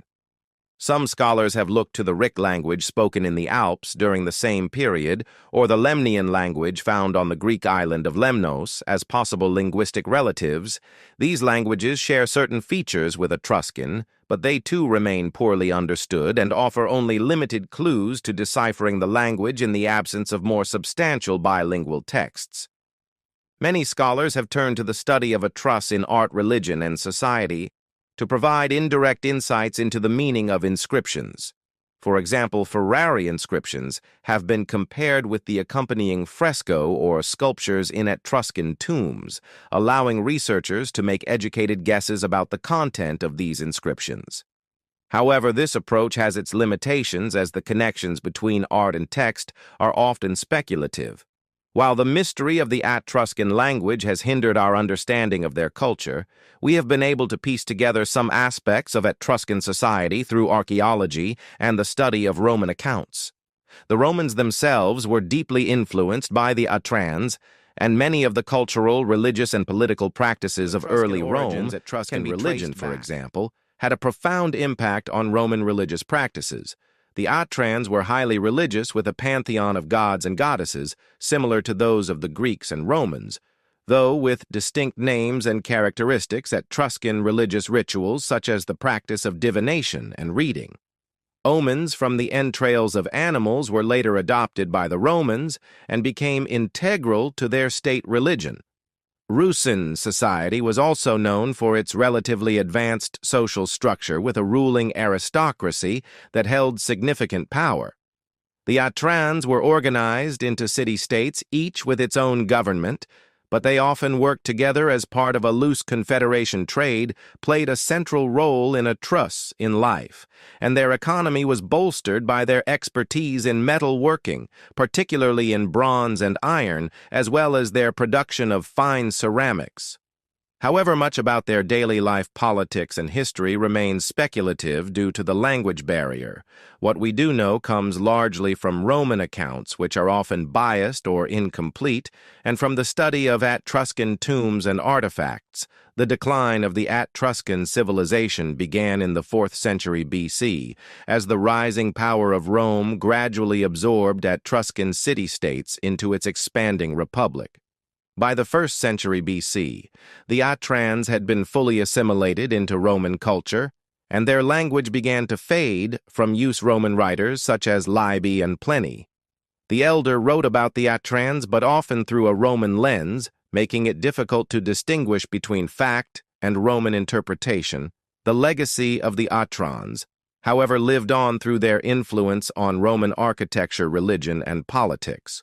The Romans adopted many Etruscan innovations, including their engineering techniques, use of the arch and gladiatorial games, which were originally part of Etruscan funeral rites.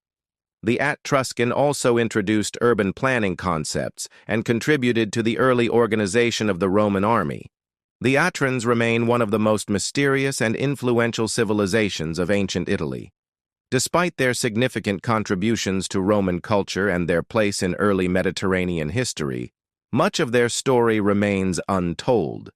Due to the mystery of their language, the inability to fully decipher Etruscan inscriptions has left a void in our understanding of their culture, religion, and political life, while archaeologists and linguists continue to make progress in piecing together the puzzle of the Etruscan language. It remains one of the great unsolved mysteries of the ancient world.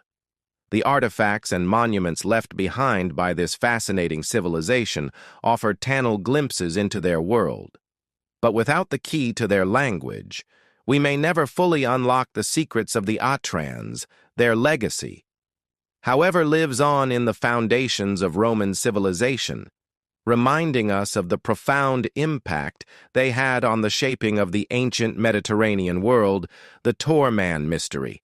A time traveler, an interdimensional visitor, or a clever hoax in July 1954. An incident at Tokyo's Hana Airport sparked one of the most enduring and puzzling mysteries of modern folklore, the case of the so-called man from Taured. According to the story, an unidentified man arrived in Japan on an ordinary commercial flight carrying a passport that appeared to be authentic, yet bore the name of a country that did not and does not exist. This country was Taured, a nation completely unknown to the customs officials who processed the man's entry. What began as a routine immigration check soon spiraled into an international mystery that has baffled skeptics and believers alike for decades. As the tale goes, the man later disappeared from his guarded hotel room under inexplicable circumstances, leaving behind only questions. The details of the Taured mystery vary slightly depending on the source, but the core of the story remains consistent. On a warm day in 1954, a man described as being of Caucasian appearance, with a beard, and dressed in business attire, arrived at Tokyo's Haneda Airport. He spoke several languages, including Japanese, and seemed to be conducting himself as any ordinary traveler might. However, things took a strange turn when the man presented his passport to the customs officials. The passport, which seemed authentic, listed the man's country of origin as Tor, a nation that the customs officers had never heard of. When asked to point to his home country on a map, the man was reportedly confused and irritated, as he insisted that Tor was located in what we know as the Principality of Andor, between France and Spain. Yet to his surprise and frustration, no such country existed on the map. According to the man, Tor had been in existence for more than 1,000 years and was a well-established nation. He was baffled that the customs officials had no knowledge of it. The officials, also perplexed, examined the rest of the man's documents, which included a driver's license, genuine and consistent with his story, yet they were issued by the distant country of Tor. The company he claimed to work for also had no record of him. Even though he insisted he had been doing business with them for years, he carried currency from multiple European countries, further deepening the mystery, uncertain of what to make of the man's story and identity. The airport authorities detained him. They took him to a nearby hotel for further questioning. While they tried to unravel the mystery, his belongings were confiscated, and the hotel room was placed under heavy guard. Despite his odd story, the man reportedly remained calm and cooperative, though clearly bewildered by the situation. The next morning, when officials went to check on him, the man from Tet had vanished. There were no signs of how he could have escaped. His room had been guarded all night, and the windows were high above the ground with no apparent way to exit. To add to the confusion, all of the man's personal documents, including his passport and driver's license, had also disappeared from the airport security office, where they had been stored. Authorities launched an extensive search, but found no trace of the mysterious traveler. It was as though he had simply vanished into thin air, leaving behind a story that would be retold and debated for decades. The strange case of the man from Taured has given rise to numerous theories, ranging from the plausible to the fantastical, while some see it as nothing more than an urban legend or hoax. Others believe it may hold the key to understanding more profound mysteries, such as alternate dimensions, time travel, or parallel universes. One of the most popular and intriguing theories is that the man from Taured came from a parallel universe or alternate dimension. In this scenario, Taured would be a real country in a parallel world, and the man somehow crossed into our reality by accident. This theory hinges on the idea that there are infinite versions of reality, each with slight variations in his universe. Arid may have been a well-known nation, while Endora, as we know it, did not exist. This concept of parallel worlds is rooted in speculative physics and the idea of the multiverse, the notion that our universe is just one of many, each with its own distinct timeline in history, has been a topic of discussion in both science fiction and theoretical physics. While there is no concrete evidence to support the existence of parallel dimensions, the story of the Taured man has captured the imagination of those who believe that unexplained phenomena like this could be the result of a glitch between worlds. Another theory suggests that the man from Taured may have been a time traveler from the future or the past. In this scenario, Taured could have existed in a different time period, and the man's confusion arose from the fact that he had inadvertently traveled to a time where his country no longer existed. The idea of time travel, though speculative, has long fascinated scientists and storytellers alike. In this case, the man might have come from a future where geopolitical borders had shifted, or from an alternate timeline where history took a different path. However, the time travel theory is difficult to reconcile with the fact that the man's documents appeared to be contemporary with 1950s technology. If he were truly from a different era, one might expect more inconsistencies between his clothing language and technology and that of the 1950s. Nonetheless, the time travel explanation remains a favorite among those who enjoy pondering the mysteries of space-time and the possibility of chrononauts accidentally slipping through the folds of history. Skeptics, of course, argue that the entire story could be a fabrication or an urban legend that grew out of a misunderstanding. One possibility is that the man was simply from a real country such as Andor, and that there was a mix-up with his passport or documentation given the post-war period in which this event reportedly occurred. It's possible that clerical errors, language barriers, or miscommunications led to the confusion.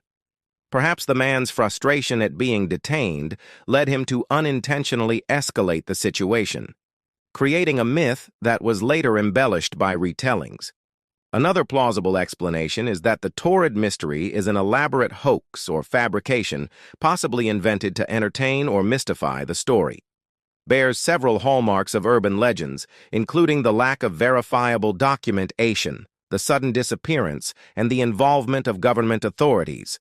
Although the Taured story has been recounted many times in books, websites, and articles, there are no official records from Tokyo's Haneda Airport or any other reliable source to confirm that such an event took place. This lack of evidence has led many to dismiss the story as a modern myth, regardless of whether the story of the man from Taured is true, a hoax, or something in between of modern folklore. The idea of a man arriving from a country that doesn't exist, complete with convincing documentation, taps into deep-seated fears and fascinations about the unknown, about what might lie beyond our understanding of time, space, and reality itself.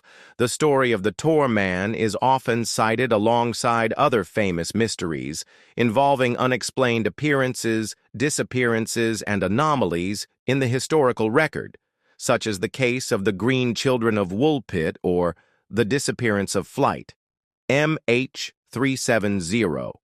It serves as a reminder that even in a world as seemingly well-documented and interconnected as ours, there are still stories that defy explanation. The tale of the man from Taured leaves us with more questions than answers.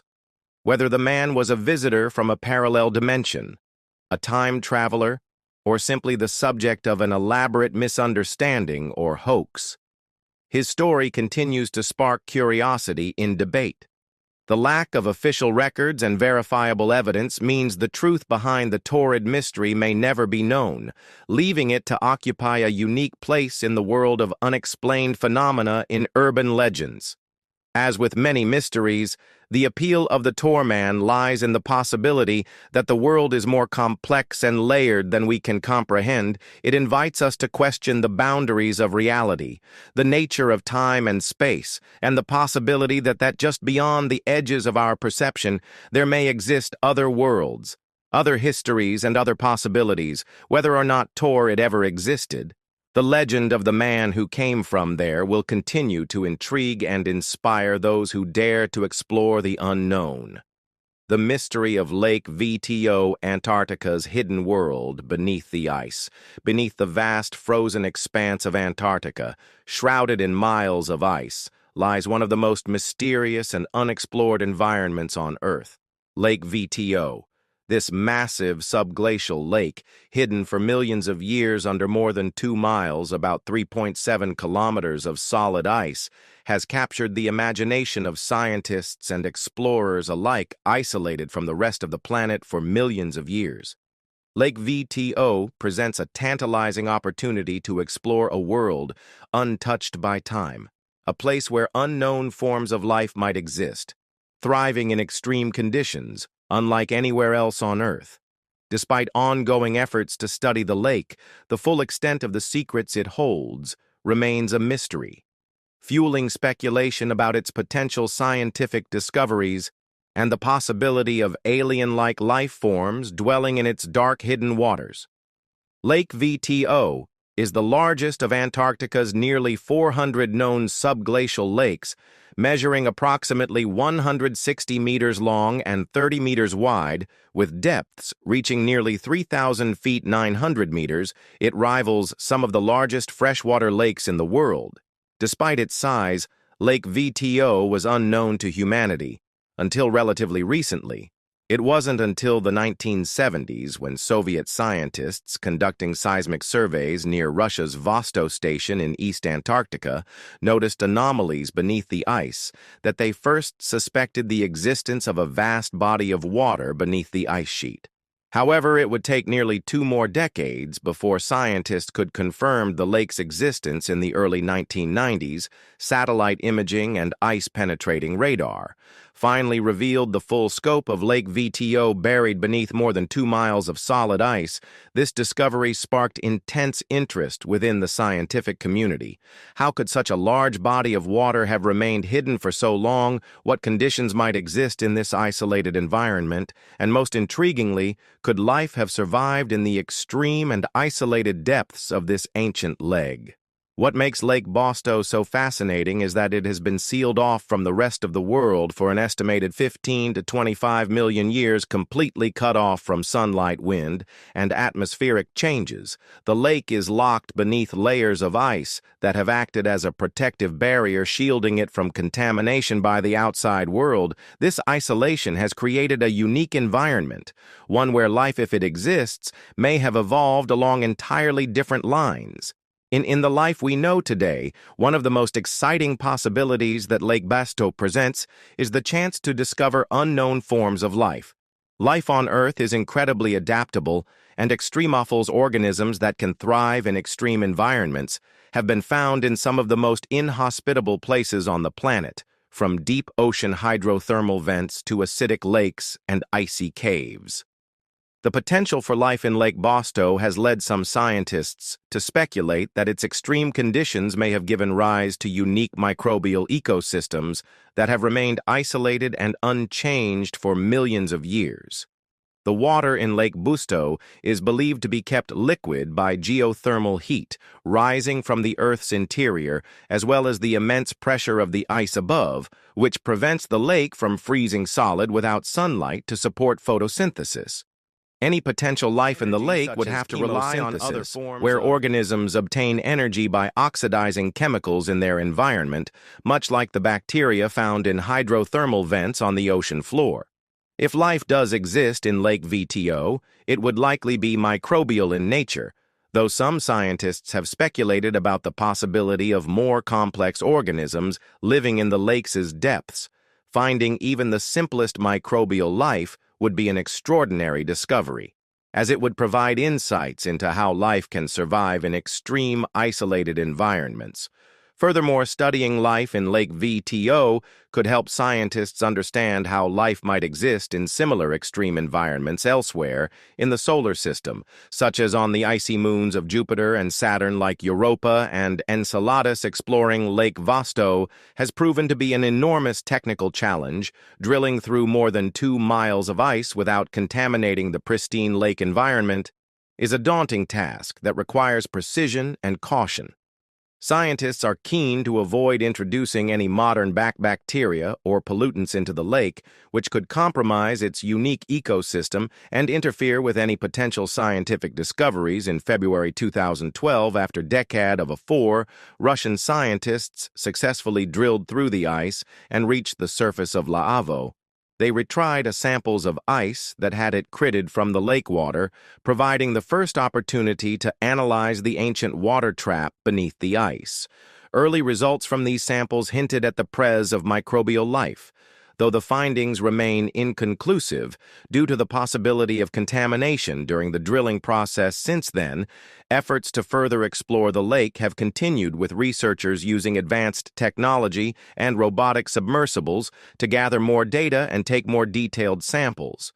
Despite the challenges, scientists remain optimistic that future exploration will provide more definitive answers about the possibility of life in Lake BTO and the nature of this hidden ecosystem. The potential for discovering life in Lake VTO has implications far beyond Earth. The conditions in the lake, cold, dark, and isolated from the surface for millions of years, are similar to the environments found on certain icy moons in the outer solar system, such as Europa and Enceladus. These moons are covered in thick ice beneath which scientists believe there could be liquid oceans heated by tidal forces and geothermal activity.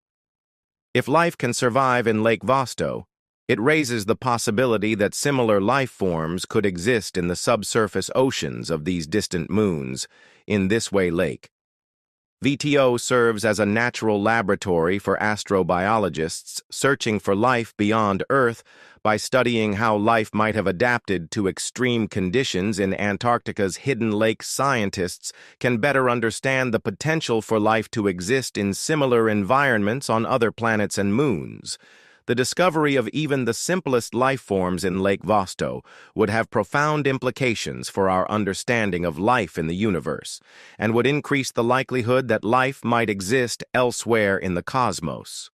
Despite the progress made in studying Lake Vostok, the lake remains largely unexplored, and many of its secrets are still hidden beneath the ice. While early investigations have provided tantalizing clues about the lake's unique environment, the full extent of its mysteries remains unknown. Scientists have only begun to scratch the surface of what might be discovered in this ancient, isolated world. One of the greatest mysteries is the potential for life in the lake. While the presence of microbial life is a possibility, the discovery of more complex organisms, such as small fish or invertebrates, would be even more astonishing. However, without further exploration and more detailed sampling, these questions remain unanswered. There is also the possibility that Lake VTO holds other surprises, such as previously unknown geological formations or mineral deposits that have formed in its depths over millions of years. The extreme isolation of the lake means that any discoveries made there could provide new insights into Earth's history and the processes that have shaped the planet over geological timescales. Lake Vostok is one of the most mysterious and intriguing places on Earth, a hidden world locked away beneath Antarctica's ice for millions of years. Its isolation, extreme environment, and the possibility of unknown life forms make it a scientific treasure trove waiting to be explored, while the challenges of drilling through the ice and studying the lake without contaminating its pristine ecosystem are significant. Scientists are optimistic that future exploration will yield extraordinary discoveries. Whether it's the revelation of a unique microbial ecosystem or the discovery of more complex life forms, Lake VTO represents one of the last great frontiers of exploration on Earth, and with its potential to provide clues about life beyond our planet, the lake's secrets may have icy confines of Antarctica. For now, Lake Vasto remains a mystery, a frozen time capsule holding the promise of discovery and the potential to reshape our understanding of life in the most extreme environments, both on Earth and in the cosmos. The mysterious IOU's disappearance of Casses, the SU army, a lost legion in the Egyptian desert in 525 BC, during the height of the Akhid Empire. Persian king Cambyses II embarked on a bold campaign to conquer Egypt, expanding his empire's reach into the African continent among his many military endeavors. One of the most intriguing and mysterious was his decision to send an army of 50,000 men to conquer the remote Siwa oasis, located in Egypt's western desert near the border with Libya, according to the ancient Greek historian Herodotus. This large force marched into the desert and never returned, reportedly swallowed by a massive sandstorm that buried the entire army. Despite centuries of search and speculation, no definitive trace of C's lost army has ever been discovered, making it one of the greatest unsolved mysteries of antiquity. C's, too, the son of Cyrus the Great, was the second king of the Amen Persian Empire. Following in his father's footsteps, Xerxes expanded Persian territory, and in 525 BC he launched a successful invasion of Egypt after defeating the Egyptian pharaoh Samti III at the Battle of Pelium. Cambyses took control of Egypt, becoming the ruler of one of the most powerful and ancient civilizations in the world. However, Cambyses' ambitions did not stop at Egypt, according to Herodotus. After securing the Nile Valley, the king set his sights on the Siwa oasis, an isolated in sacred desert outpost located in the Libyan desert, more than 500 miles west of Cairo. Siwa was home to the Oracle of Amun, a revered oracle that the ancient Egyptians and even Alexander the Great consulted for guidance. It is believed that Kis sought to capture Siwa to solidify his control over Egypt and demonstrate his authority over the Egyptian religious institutions.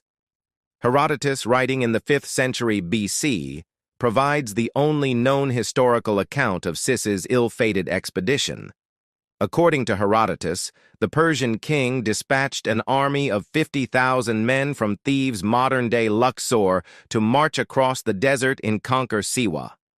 However, as they advanced through the desert, they were caught in a violent sandstorm. Herodotus claims that the army was completely overwhelmed by the storm, buried by the shifting sands, and never heard from again. No bodies, weapons, or artifacts were ever found, leaving behind only the legend of the lost Persian army. The disappearance of Cassie's army has captivated historians, archaeologists, and adventurers for centuries.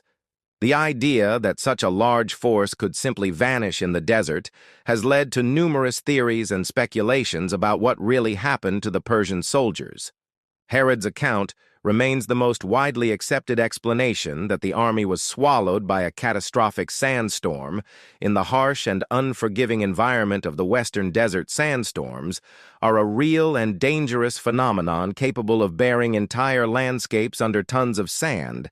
These storms, known as Khamsin in Egypt, can be incredibly powerful, with winds strong enough to blind, suffocate, and disorient even the most experienced desert travelers. Given the size of the army and the remote location, it is plausible that the soldiers became lost in the vast desert and fell victim to one such storm without adequate supplies, navigation, or shelter.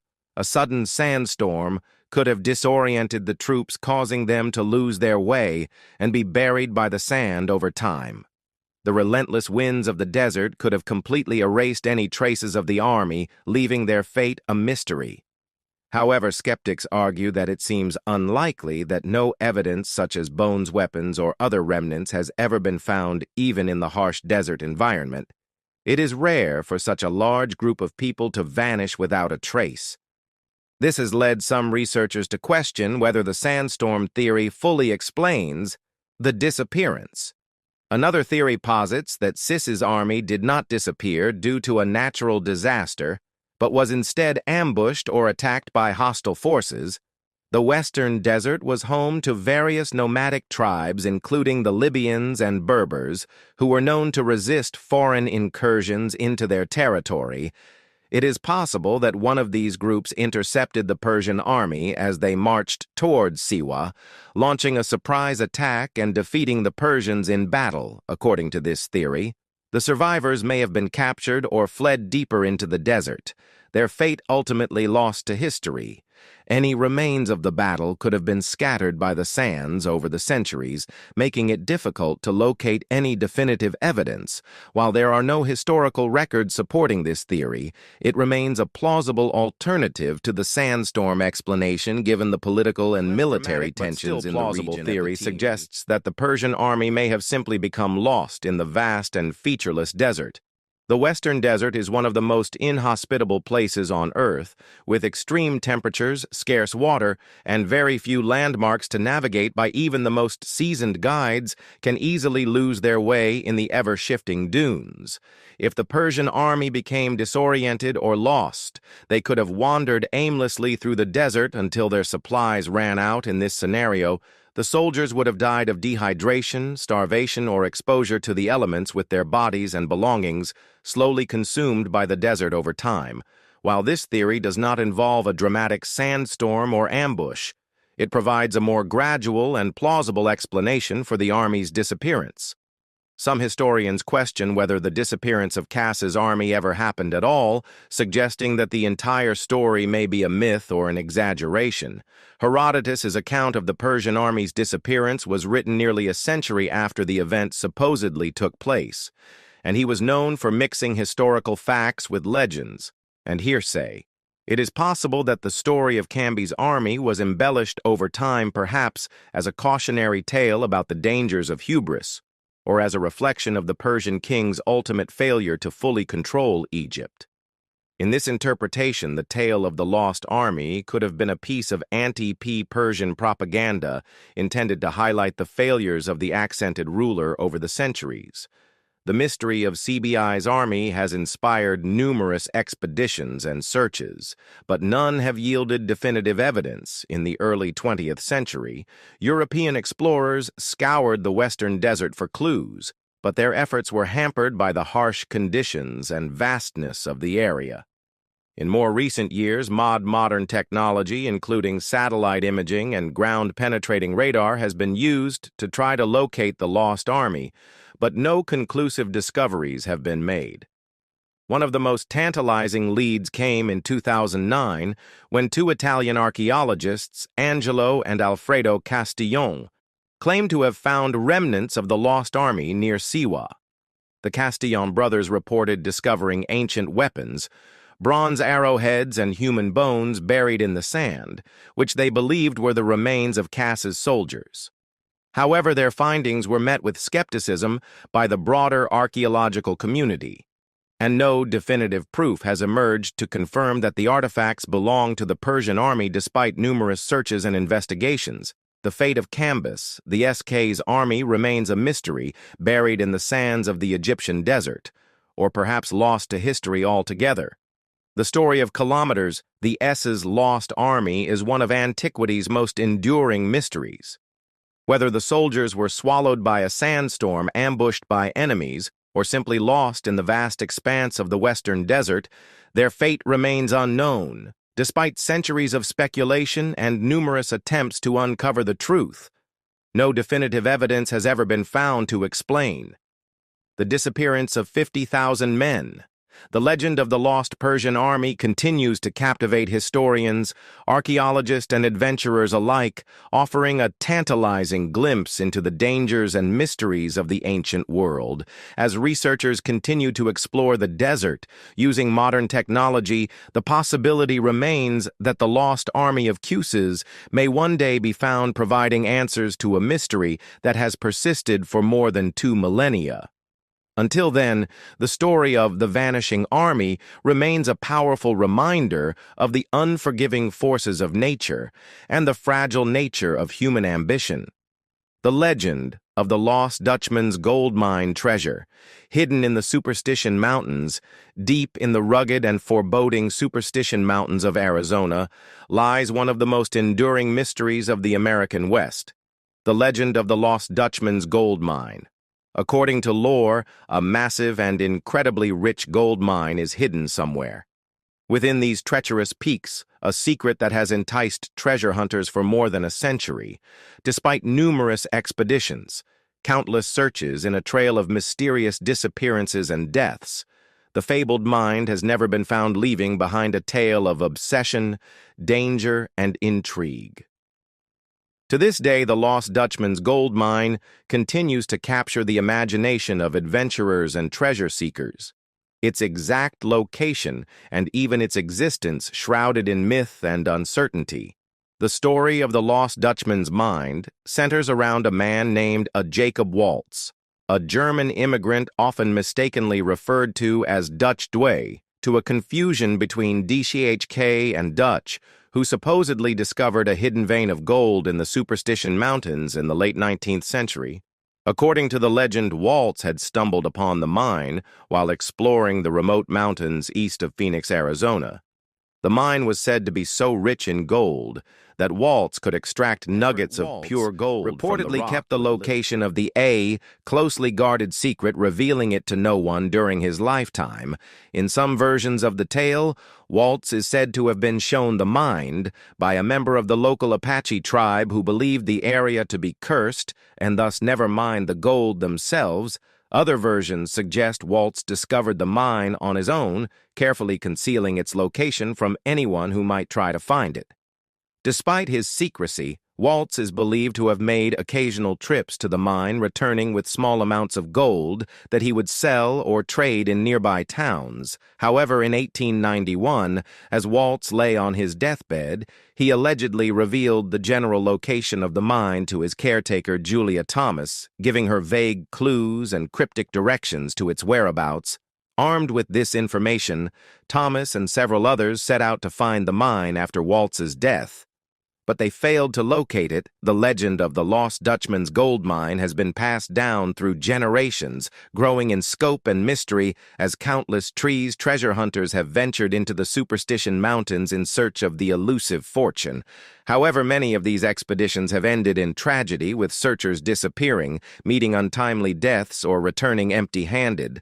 The rugged terrain of the Superstition Mountains is notoriously difficult to navigate, characterized by steep cliffs, jagged peaks, and deep canyons. For those unfamiliar with the area, the mountains can be perilous, particularly during the scorching summer heat. Over the years, numerous treasure hunters have lost their lives while searching for the mine, leading some to believe that the mine is cursed or that those who seek it are doomed to suffer.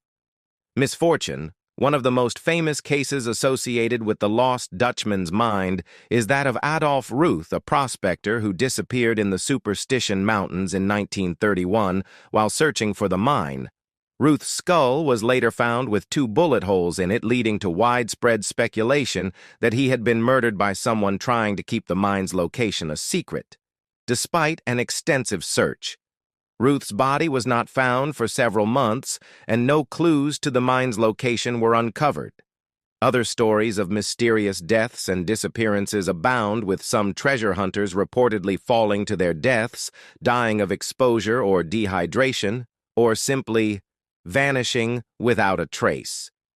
These eerie tales have only added to the myth of the lost Dutchman's mine, contributing to its reputation as a dangerous and elusive treasure.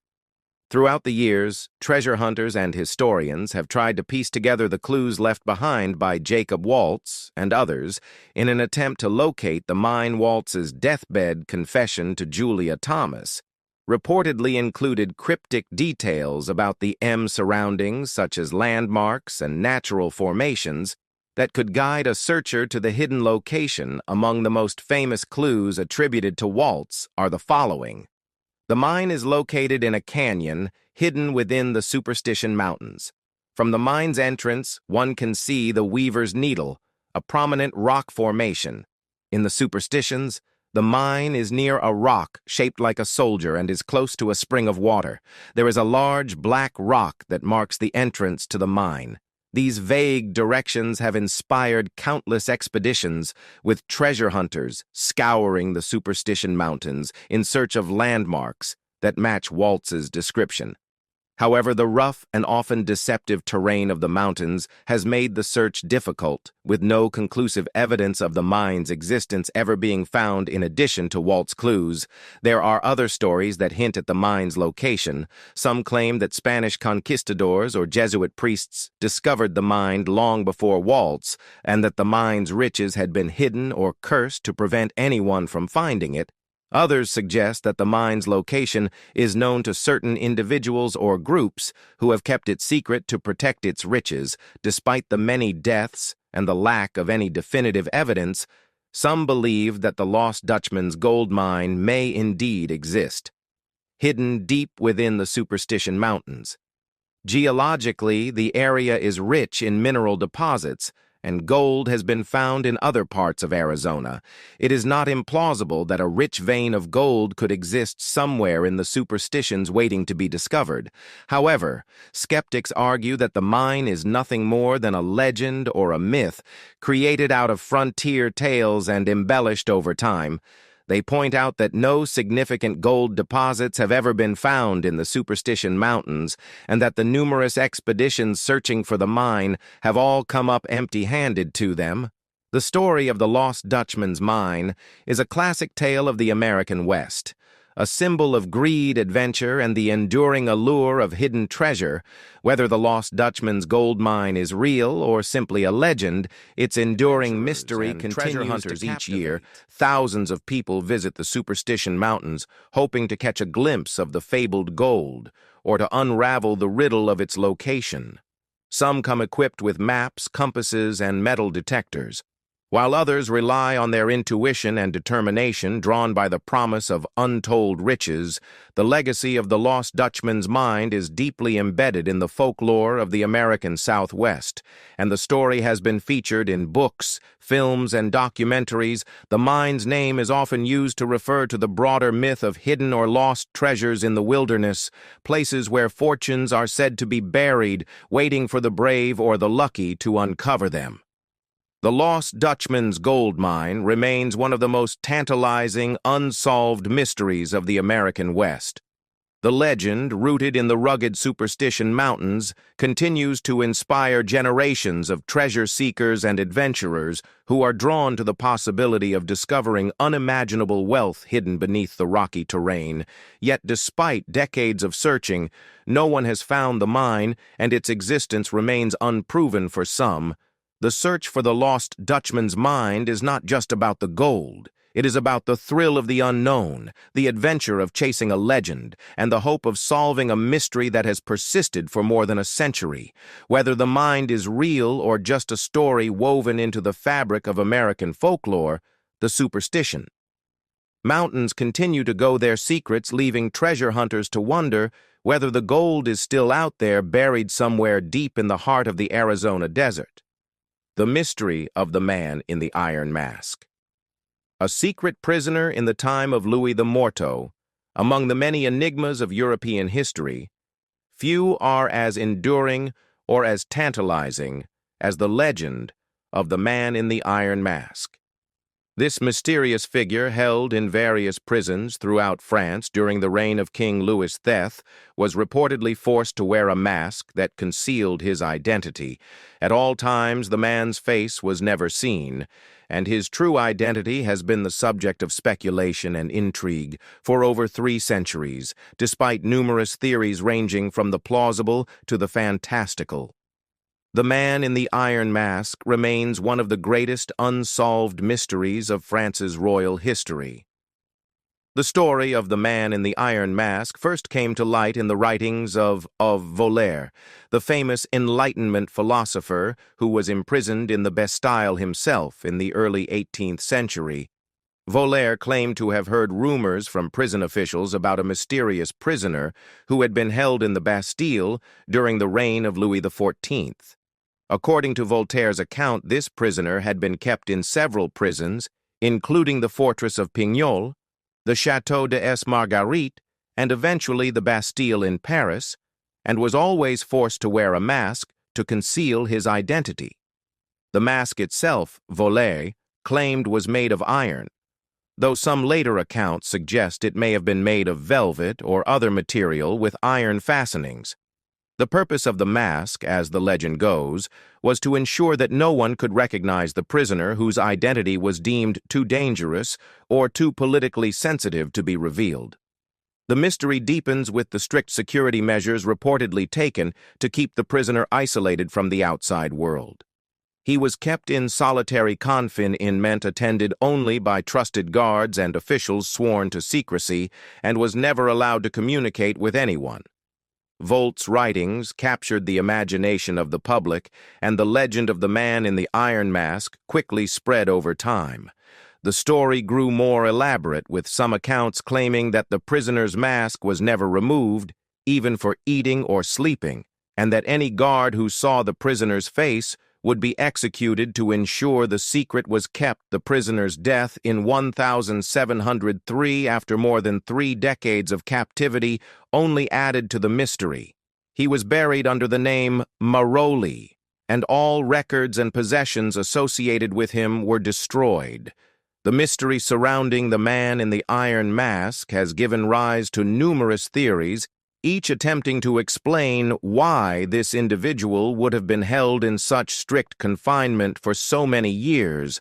Among the most popular and enduring of these theories is the idea that the man was of royal blood, perhaps even a brother or relative of King Louis XIII himself. This theory is rooted in the notion that only a figure of great political importance would warrant such extreme measures to ensure his identity remains secret. One of the most famous and widely circulated theories is that the man in the iron mask was the twin brother of King Louis XIV. According to this theory, the prisoner was born minutes after Louis, but because of the potential for political instability caused by the existence of royal twins, the second child was hidden away in a time when hereditary succession was of paramount importance. The idea of two legitimate heirs, or at the very least confusion and conflict over the line of succession. Therefore, the second twin was kept in secrecy, from birth only to be imprisoned in later life.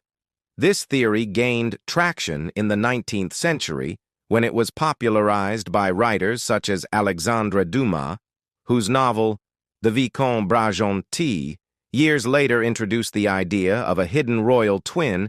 In Dumas' version of the story, the twin is secretly imprisoned to protect Louis. XIV was claimed to the throne, and the mask is used to prevent any resemblance between the brothers from being discovered, though purely fictional. Dumas' depiction of the man in the iron mask helped to cement this theory in popular culture. While there is no concrete evidence to support the twin brother theory, it remains one of the most enduring explanations for the mystery, partly because it would explain why such extreme lengths were taken to hide the prisoner's identity. Another variation of the royal blood theory suggests that the prisoner may have been an illegitimate son of Louis de Von Leude's father or another close relative of the king. Some historians have speculated that the prisoner could have been the offspring of an illicit affair involving the French royal family, and that his existence was considered too politically sensitive to be acknowledged if the prisoner had a legitimate claim to the throne, either as a bastard child or through another royal connection. It might explain why his identity was kept secret and why he was imprisoned for life in this version of events. The mask was used to prevent any physical resemblance to the royal family from being noticed, and the prisoner's captivity was necessary to ensure that no claim could be made to the French throne. This theory aligns with the political intrigue and secrecy of Louis XIV's reign, a time when maintaining the absolute authority of the monarchy was paramount. Another theory suggests that the man in the iron mask was not a member of the royal family at all, but rather a disgraced military officer named Vivien de Bond. According to this theory, de Bond was a French general who was imprisoned for ordering a retreat during a military campaign in Italy, thereby disobeying orders and embarrassing the French army. The theory posits that Louis IV ordered his imprisonment to cover up the scandal, and the mask was used to prevent his identity from becoming public, while this explanation lacks the drama of royal intrigue. It is more grounded in historical plausibility. However, most historians dismiss this theory as unlikely, since it does not explain the extraordinary security measures taken to keep the prisoner's identity secret for decades. Another prominent theory is that the man in the Iron Mask was Count Erco Antonio Mattioli, an Italian diplomat who was imprisoned by the French for betraying state secrets. Mattioli had been involved in secret negotiations between Louis XIV and Charles IV, Duke of Mantua, to sell a strategic fortress to the French. However, after double-crossing both parties and leaking the details of the negotiations to other European powers, Mattioli was arrested and imprisoned in 1679. Some historians believe that Mattioli, due to his betrayal of the French crown, may have been the man forced to wear the mask to prevent his identity from being discovered. The Mattioli theory has support from historical records, which indicate that a man named Maroli was buried in 1703, the same year that the mask prisoner died. The similarity in names has led some researchers to conclude that Mattioli and the man in the Iron Mask were the same person, although there is no definitive proof. The man in the Iron Mask was held in various prisons over the course of his life, most notably the Bastille, where he was reportedly kept in isolation until his death in 1703. His prison warden Benindo des Sanar was responsible for transferring the prisoner between different locations, and it was under Sanmar's supervision that the prisoner was most strictly guarded, despite the extreme secrecy surrounding the prisoner. A few tantalizing clues about his life in captivity have surfaced. It is said that the prisoner lived relatively comfortably, being provided with fine clothing, books, and good food, but that he was always watched closely. Some accounts suggest that he may have been well educated, illiterate, further fueling speculation about his noble or royal background. The prisoner died in the Bastille on November 19, 1703. He was buried under the name Maroli, and all records of his incarceration were carefully erased. According to reports, his personal effects were destroyed, and his cell was scrubbed clean to eliminate any trace of his presence. The mystery of the man in the Iron Mask has fascinated historians, writers, and the public for centuries. The combination of secrecy, royal intrigue, and the possibility of a hidden royal relative has made this story a fertile ground for speculation and storytelling. The idea of the very fabric of the French monarchy has been woven into popular culture, most famously in the works of Alexandre Dumas, and later in films, television shows, and books. Despite the many theories that have been proposed, the true identity of the man in the Iron Mask remains unknown, while some historians believe that he was a political prisoner. Like Mattioli, others are convinced that only a figure with royal connections could have warranted such extraordinary measures to conceal his identity. The legend of the man in the Iron Mask continues to captive out of the world more than 300 years after his death. Whether he was a royal relative, a disgraced diplomat, or simply a victim of political ingo, his story remains one of history's most intriguing and unsolved mysteries. The man in the Iron Mask identity concealed so carefully during his lifetime may never be revealed, leaving him to occupy a unique place in the annals of European history, an enigma whose secret died with him, forever buried beneath the walls of the Bastille. Don't forget to subscribe our channel and make sure to hit the like button. Thank you.